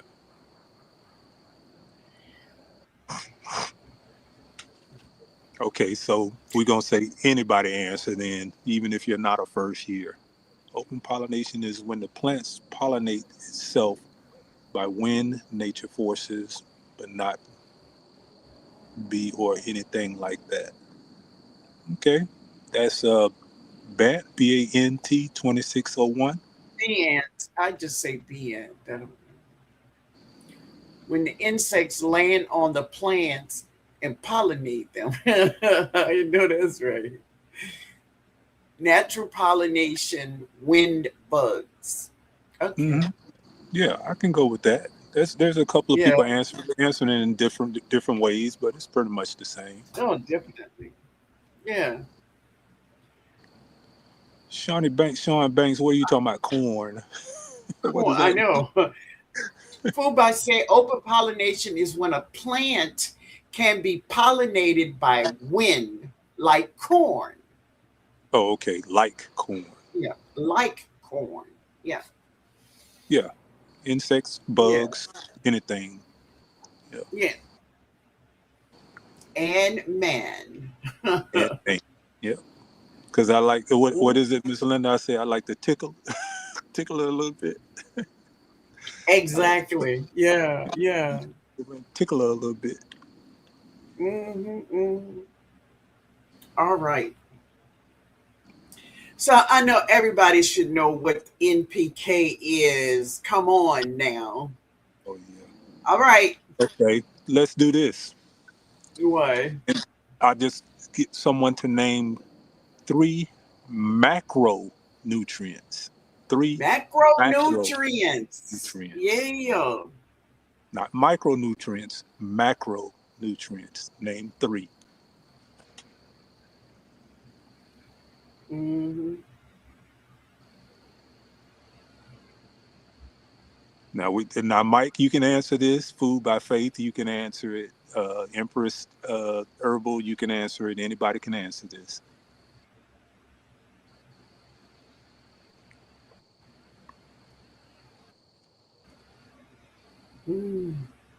Come on, the chat done stop moving now. What they saying, y'all? Yeah, I know. Yeah, like everybody else got to go. Pollinators Oh, can hop from plant. Okay, they talking about. that's one. So Sean say magnesium. That's Yeah, one. We said name three. yeah. Not exactly. Macronutrients. Three. Mm.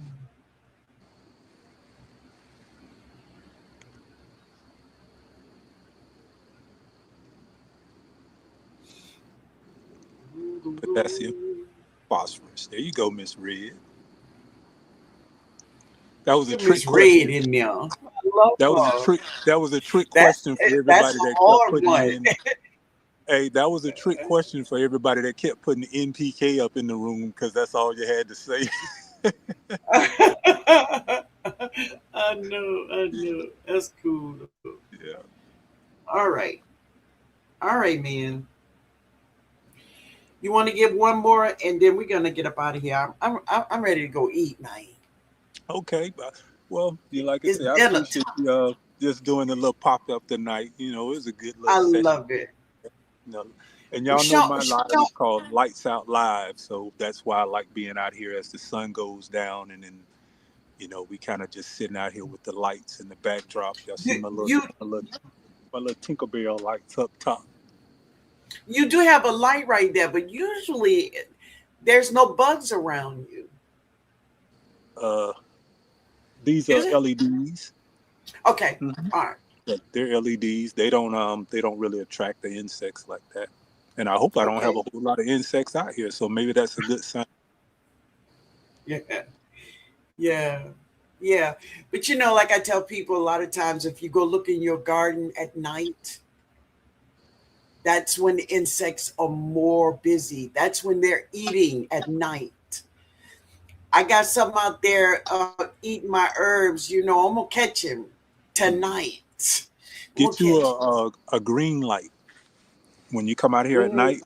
Get you a green Hmm. light. Yeah, because actually these lights are disruptive to the patterns of your plants when you have the lights on at night. It throws Yeah, off their long daylight hours. That's something that yeah. actually somebody on I'm going Instagram. out there with a light and my pair of scissors. Okay, you ready to cut up I'm going. something? I'm going out there for deletion, bro. Yeah. There's gonna Yeah. be some deleting going on out there. Mhm. Food by Faith, did you get any mail from me? Because I've been mailed this letter to you. Please let me know. Did you get it? That's right, Mike. You know where they going or wherever they going. It's the upper To the room or upper whatever room. they going. The upper room. Scissors. Yep. Yep. That's my choice of weapons. So I we go enjoyed ahead the and pop up. So full of great information. Thank you, baby. Thank you. So she's talking to you growing out the box. yeah, Food by Faith says her poor compost pile is dry, so need more green matter. Yeah. Um, do you need more green or do you need more brown? Because you can get a bag of the alfalfa pellets from Tractor Supply and throw that in there. Moisten them first and then mix those in. Because if you don't have the correct water ratio in there, it's not going to heat up. You want that pile to get to Awesome. probably about 130 to 160 degrees. Yeah, get you a bag of. Matter of fact, I got a whole bag of it. I was going to do a little video on it and showing you guys some of the things that you can add into your compost pile while the grass is still greening up for the early spring in order to get that 18-day composting challenge going. And that's what we're going to be talking about too, Mhm. Miss Lynn. 18-day composting challenge. What? What Uh, is it? I haven't set the exact date, but I know it's going to be this month. But the weather has been so crazy. It's been extra cool. So the grass hasn't been coming up the way that I really wanted because, grass clippings, that's a major part of my greens that I use on my compost. But I want to show Okay. show everybody how we do this 18-day composting thing.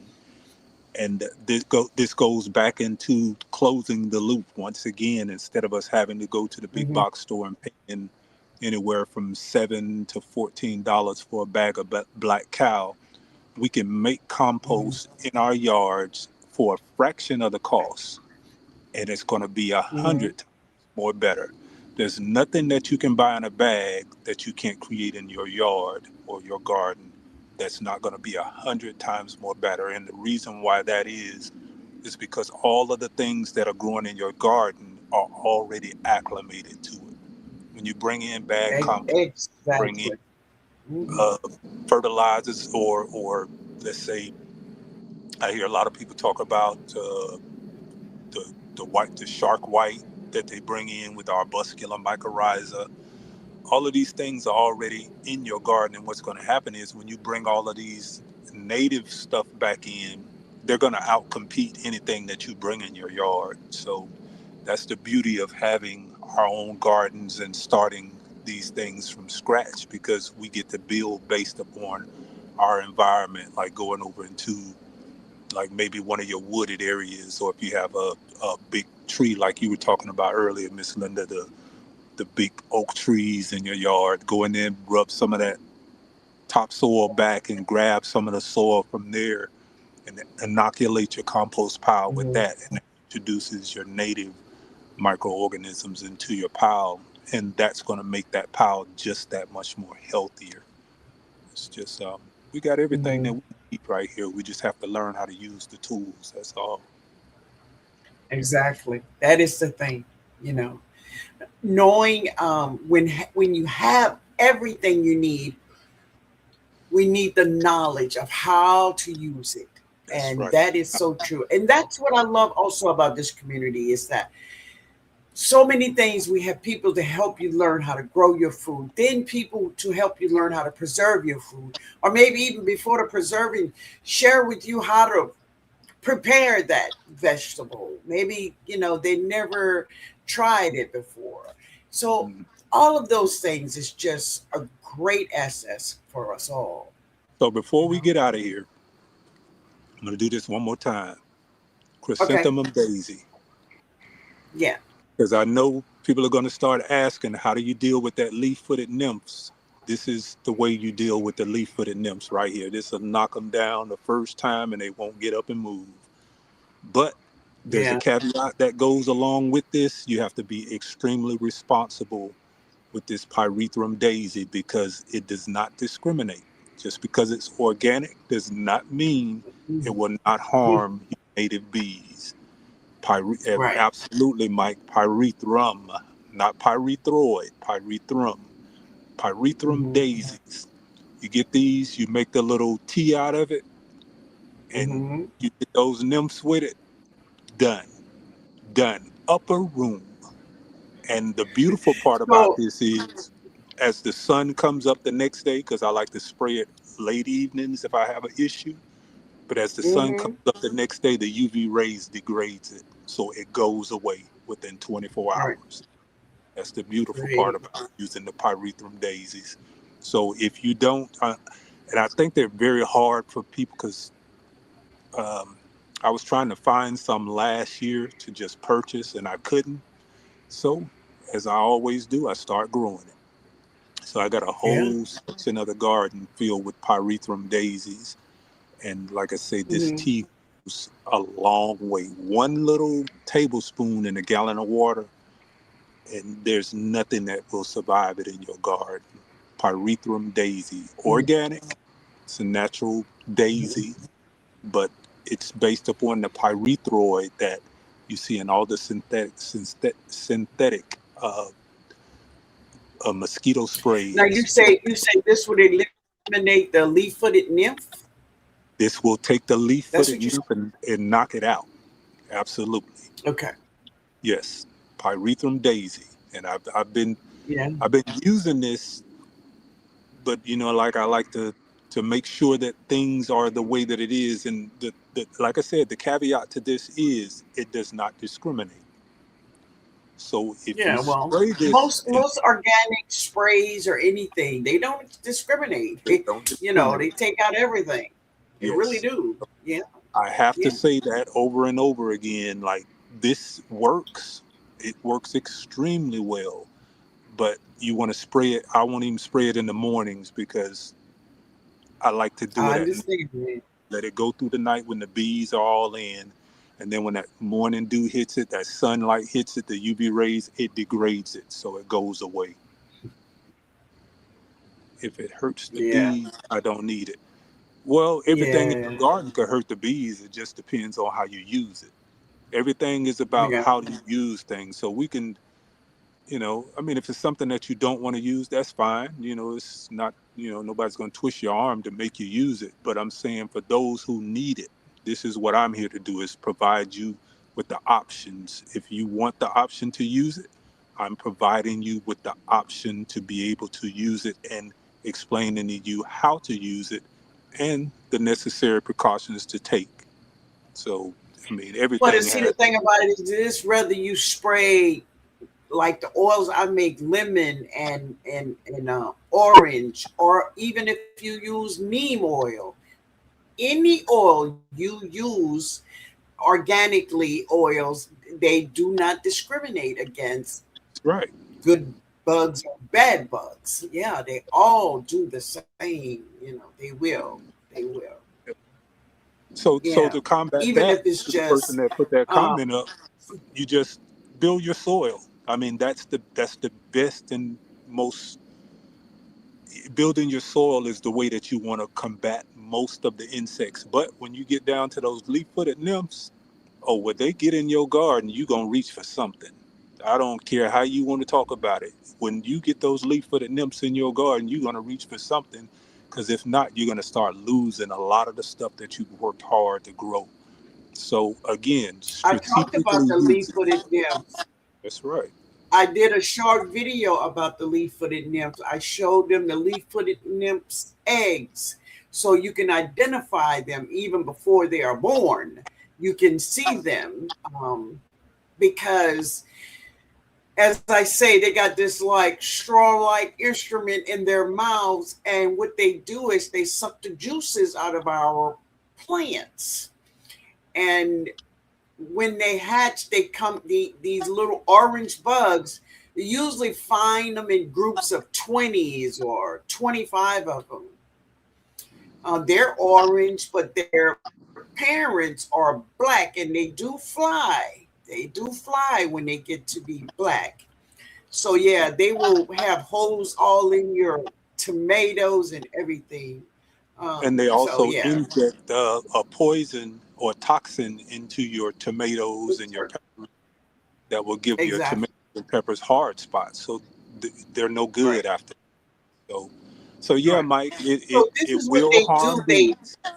Yes, Mike, it will They harm bees. But like Miss Linda just said, no matter what you spray in your garden, if it will suffocate, if you spray it on a bee, it'll take the bee out. So oh the yeah, thing is being responsible. Like anything that we do in life, there's a lot of things, the medication that we take, if you're not using it responsible, it can harm you. So everything is about yeah, not just what it does, but how you use it and what your intent is. So again, spraying it late evening when the bees are in, and then as soon as that sunlight comes up, it dissipates with the UV rays. So right, I don't know how much safer you can get than that.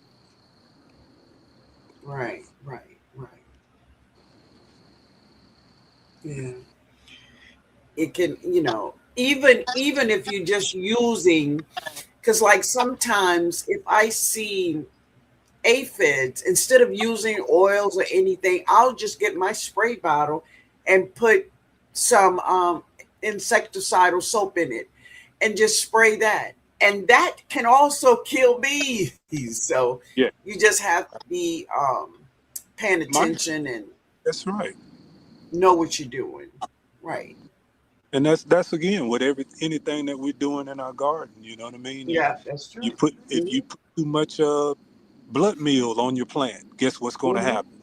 You're going to burn it up. It's organic. Exactly. So Yeah. if you put too much bone meal on your plant, it's going to create a crust on the top of your soil, and you won't be able to get water down to it.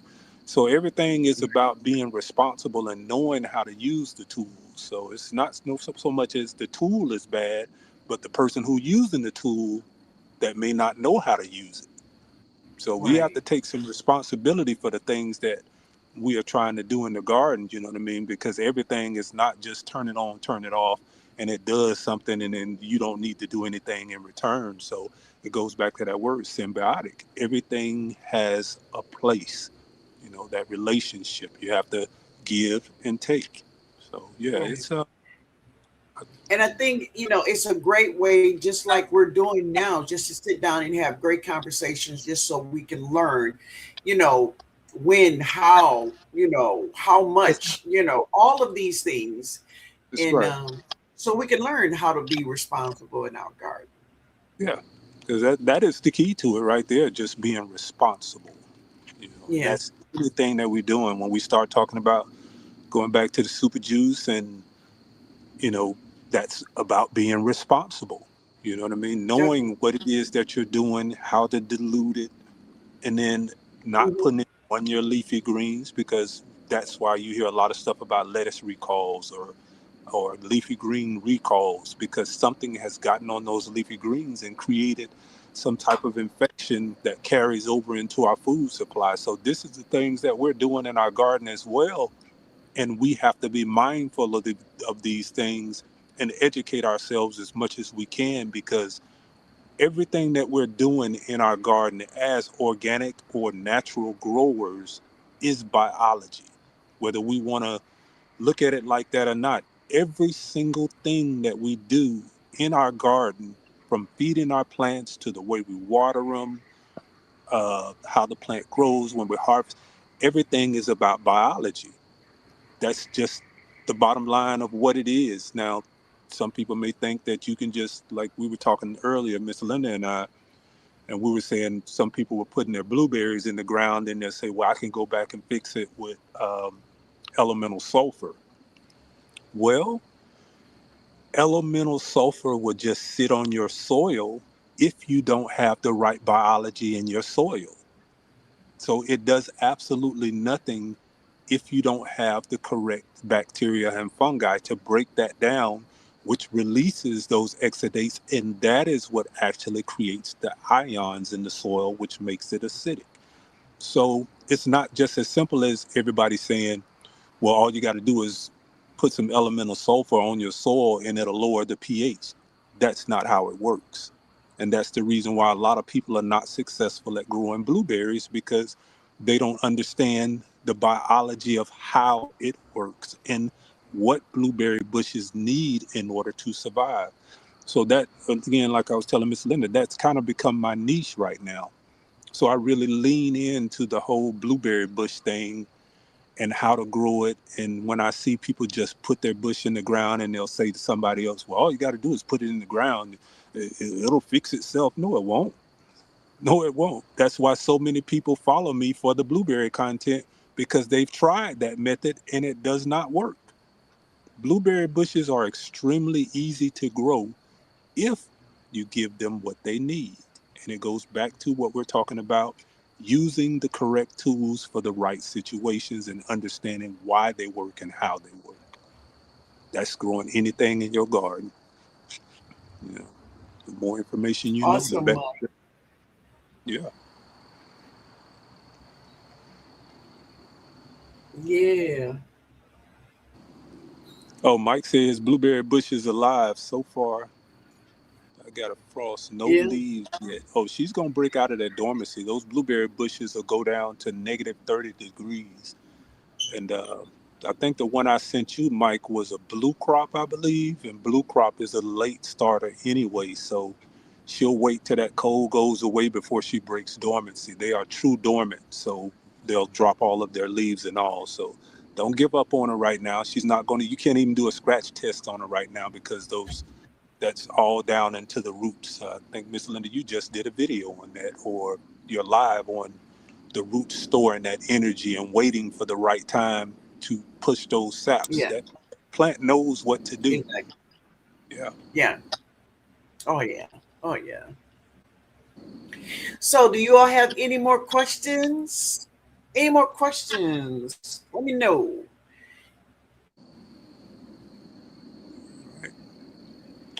So I have enjoyed hanging out with you guys, hanging out with you, Miss Linda, and I thank you for. Like I said, we got to figure out how to do the that go live thing Yeah. where I hear it on my channel. But as far as I thought the we had it, man. I thought we had it. we gonna figure it out. But the StreamYard part, we got that We knocked out. will. That's the easy part now. So just popping up now, Yeah. Yeah. giving you the right email address, I guess would have made the main difference. Yeah. Let's see what she says. I agree growing out the box. understanding um, the character, the chapter of things, the character of things, then you know how to treat, take care, and say, okay, baby. That's That's right. true. That's true. Once you know, you know. Awesome Right. life. Say boom. Say Say bon. boom, Mike. Say boom. I know your wife know about that Oh yeah. Say bon. growing out the Delicious. box. Delicious. Yeah. Great live, Miss Hmm. Hug. And growing out the box. Thanks, Christopher, planting food. Appreciate it. We're gonna do more of this. Like I said, the season is just not getting going. Uh, I don't know about anybody else, but we have been unseasonably cool in our mornings and in our days. Man, Kind I've of. been dropping seeds since February, man. Yeah. Oh yeah. See, that's New Orleans. I knew you was gonna say That's that. that's I New knew you was Orleans. gonna say Yeah, that. New Orleans. Y'all do it like that out there. We ain't got it like that here.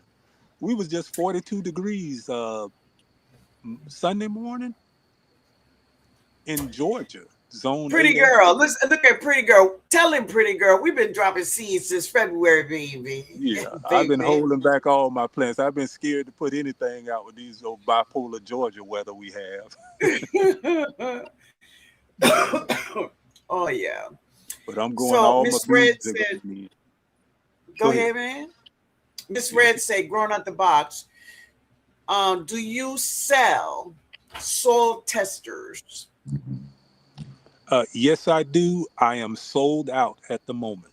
Um, I have another shipment on the way, but just if you can message me at inquiry at growingoutthebox.com, I can send you my Amazon link to one that I've used, and it's a I'm not going to say cheap version, but it's an inexpensive version that I've used, and it's been pretty accurate. I have a Blue Lab, which I recommend. Now, the Blue Lab is the one that I actually recommend. The knockoff version I've been using and comparing the Blue Lab and it together, and they're pretty close. And I think as an entry level tool, this is the one. It's like $47 compared to $200.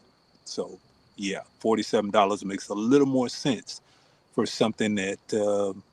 And I use my pH meter, I would say, pretty much every day that I'm out in the garden.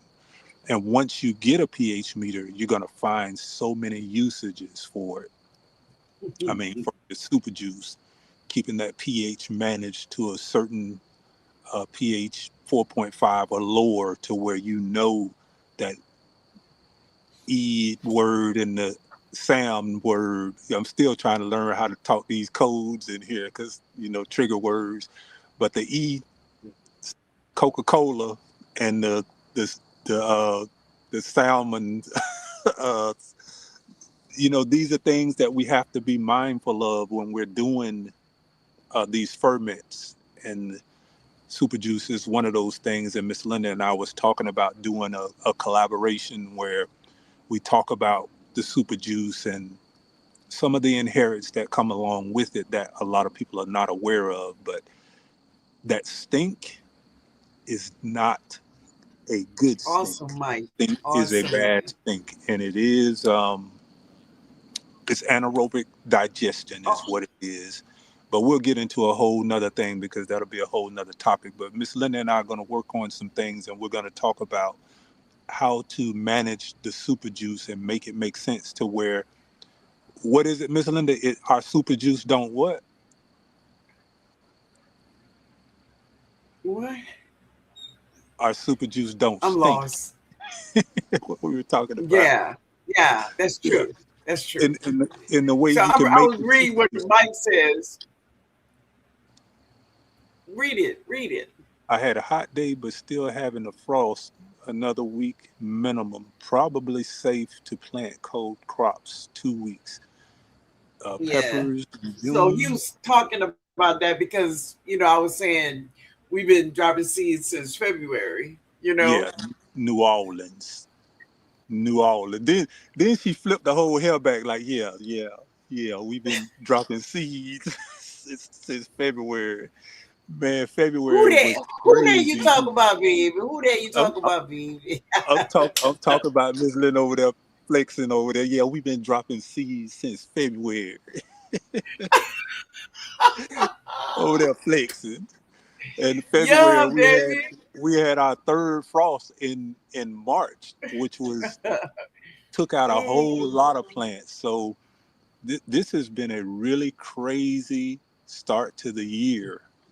So it really has been. Yeah, I love that. Pretty girl say, I say, who that? Pretty girl say, we that. Okay, we that. So I take it that she I from love it. New Orleans.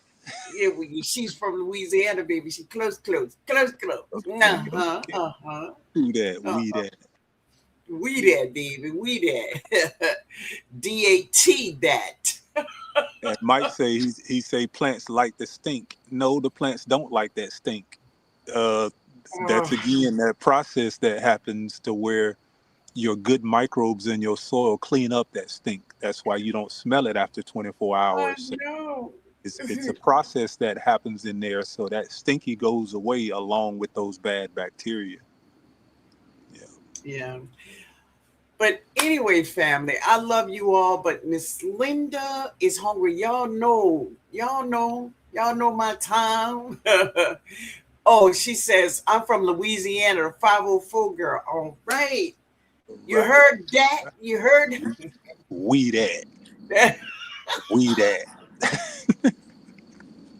That's okay. That's all uh, right.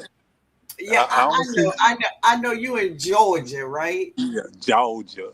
We in Georgia. Georgia. You in Yeah. Georgia. We still getting these crazy weathers because what is the day was 75, but the nights have been, like I say, unseasonably here. It's the nights have been like right above 38, 39.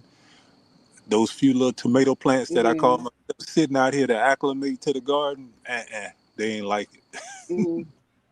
They did not like it. So yeah, I'm about to harvest some tomatoes in about a couple of days. Just a couple of days. yeah. Yeah, harvesting some tomatoes.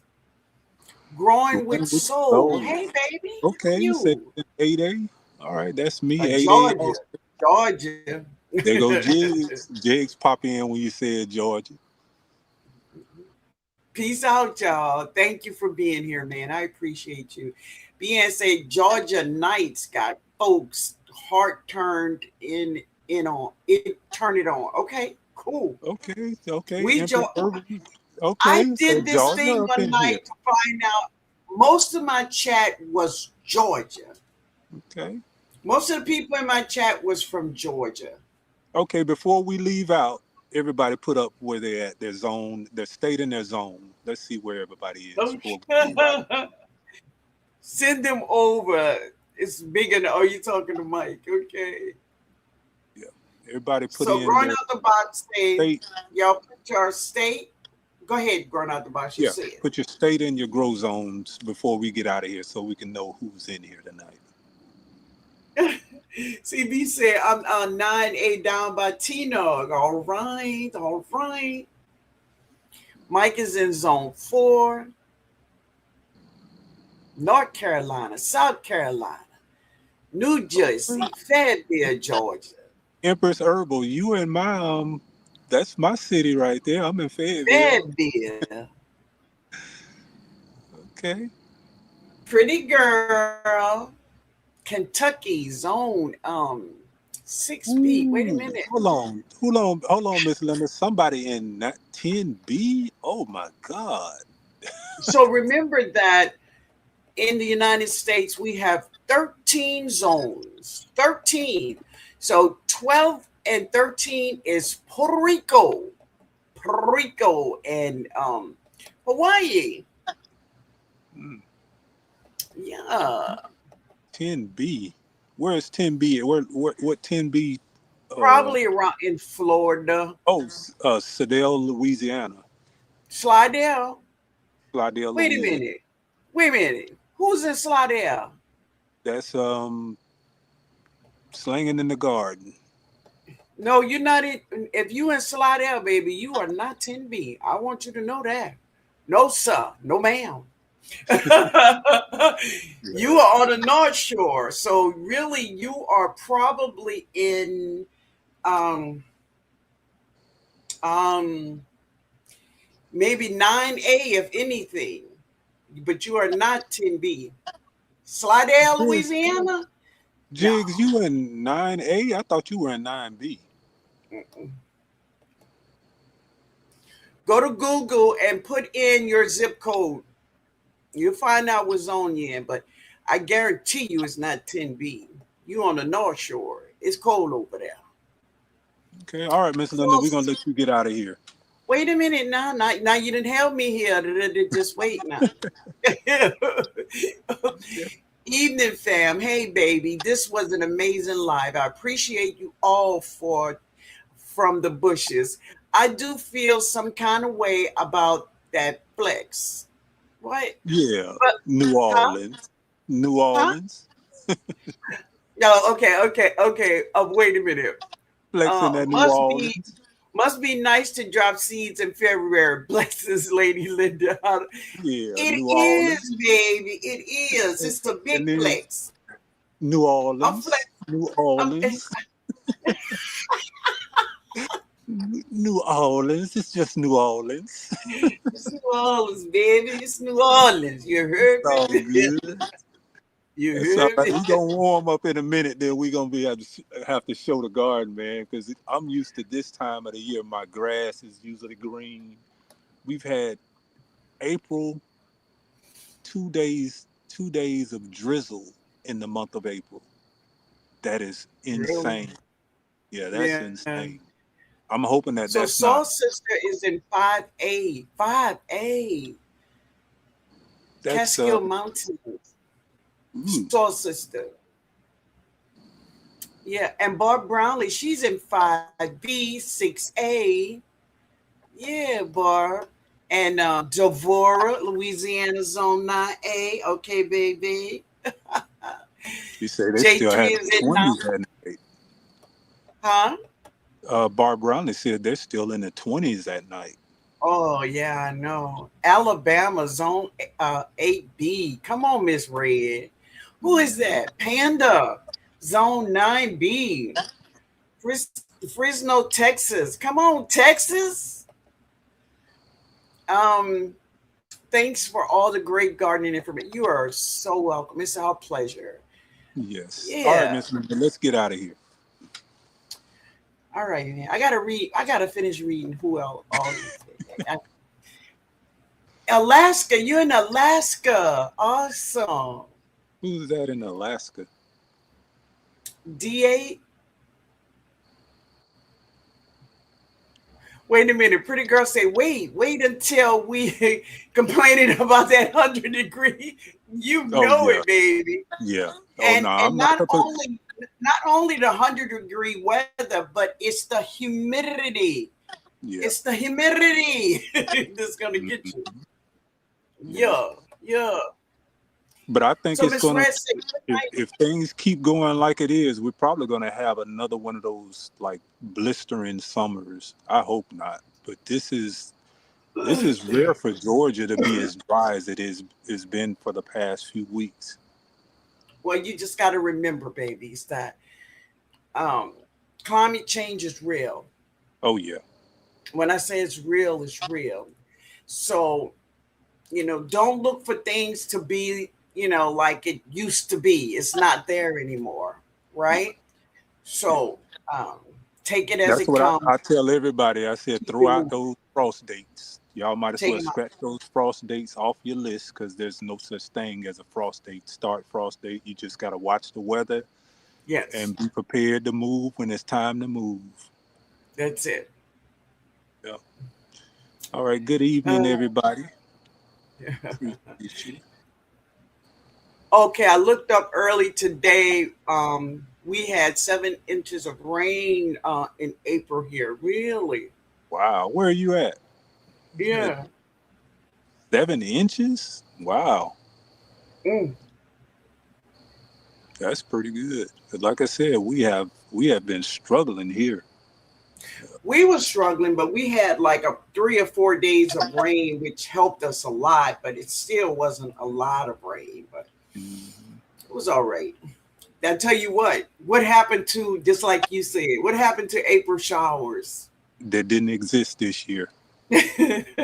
What's going No, on? I'm gonna just speak to some of Dave Busby. What's go going on, ahead. my brother? I Go appreciate you ahead. coming in.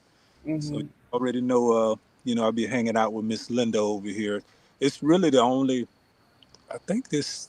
I've gone live with Broke one time, but Miss Linda is really probably the only person that I've gone live with.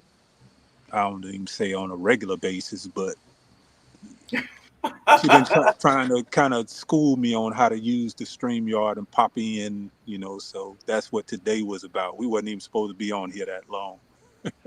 You see what Country Hustle say? What was that? That $800 Country, water bill sounds cheaper than the monthly grocery bill. You know what? um, I got a $500 water tank that I just brought in, a yeah, 500-gallon water tank, and I'm about to put some use of that. So good, that's going to good. go into the whole tie-in of my system and trying to create a watering setup, because right now I'm getting my garden 6,400 square feet, and Hmm. it's getting a little too much for me to be hand watering every day. So it's time for me to go ahead and get on board with some self-watering type setups. And I want to come Yeah, off my city water anyway. So that's a big part of what I got that 500-gallon tank for. I want to be all the yeah, way off city water, so I'm not fighting those chlorines and chloramines that's in that tap water. yeah. Yeah, because we have to pay attention to that water, because if one of our goals is to save money, then you will be spending it for the water bill. Yeah, yeah. Because there's But one thing we have to do. We have to. after Our water to plants go, need water. that's right. Yeah, That's right. And even they with need water. the way it is now, even having a 500-gallon water tank, where you gonna get the water from if it's Right. not raining? If So it's it's, not it's raining, yeah, this is rare. This is rare for yeah, Georgia. Like I said, 2 days, and the 100% that they had on one of the days was a 30-minute sprinkle that morning. So yeah, we really struggling this time of the year. Yeah, that's right, yeah, Mike. Closing the loop. I'm trying to do it all, man, to where everything that I'm doing is right here in the garden, so I don't have to go anywhere. Even with trying to break that bond of chlorine and chloramine, it's you can do it with the Ponsyrus trifoliate, the bitter lemons that I use. I let those dry out and then make a powder out of it, and you basically creating your own ascorbic acid, which is like a vitamin C powder, and that's the only thing that can break that ammonia and sulfur uh, uh, bond that chlorine and chloramine creates. It's not going to dissipate. So when we oftentimes, like I was telling you earlier, say something like, well, we can just let the water sit out for a day or two and the chlorine does go away, but the chlorine does not. yeah. I'm sorry, the chloramine does Chlorine. not.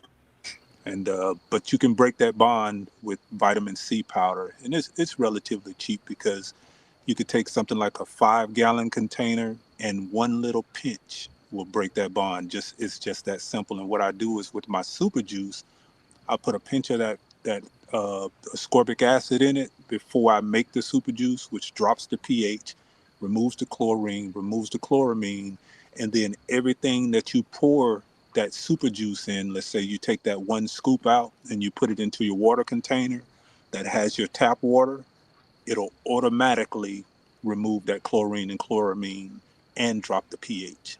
So you get a basically like a domino effect.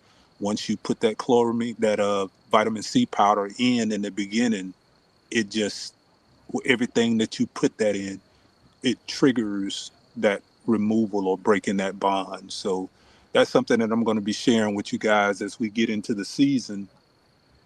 And like I said, you'll see a noticeable difference in your garden as soon as you start doing this, because what we're doing again, when we water with our municipal water, we're basically resetting every time we do it. Our microbial population is going to bounce back every time, but when you water your garden with it, you're killing off a lot of your microbes, you're killing off a lot of the bacteria, and then they have to rebound over a time. So if we can get away from that altogether, just imagine how powerful our gardens can be. So going to your point, what we were talking about earlier today, Miss Linda, where we were Mm-hmm. saying, can we grow those beautiful fruit that you have in the grocery store? Can we grow these big plants that you can do with synthetic fertilizers? You absolutely can. But we have to Mm-hmm. quit resetting the garden. That's the only thing. Once we stop resetting the garden and this thing Mm-hmm. goes in overdrive and we're constantly building microbes on top of microbes, oh yeah, we can do it. Yeah. It can be done, and I've done it. So Yeah. on that note, let's get up out of here. Yeah. Okay. Let me read this from Miss Red. She says, I'm collecting as much rainwater as I can because I know the days are coming where we won't get rain. You won't get rain for a Yeah, while. Yeah. yeah, That's true, baby. It's true. Yeah. preparation. It's always better to be ready, right? That's right. And anyway, we want to thank you all for joining us. We enjoyed ourselves. Growing out the box, I thank you so much, man, for being here. Oh As yeah. always, it seemed like I have spent most of this day hanging out, Yes, yes. right? It's all good. That's what we do. We've We been together all day, all day. It's all good. And now we but I chilling the enjoyed evening, it, so I'm man. gonna go in here and get me some groceries too. Me too, real. Me too. All right, Oh, you all. I'm going to see you all on tomorrow where we have our weekly Tuesday night live at 7 Central Time. Okay? You want to peace. say something before we leave? Yep. Peace. Good night, family. I love you all. Be like be like Good black night. folks at a family reunion, staying by for 5 hours. Exactly, man. All right. Good night. All Have a right. good Now wait, don't you leave. Let me hang up it. Dude, you hung up.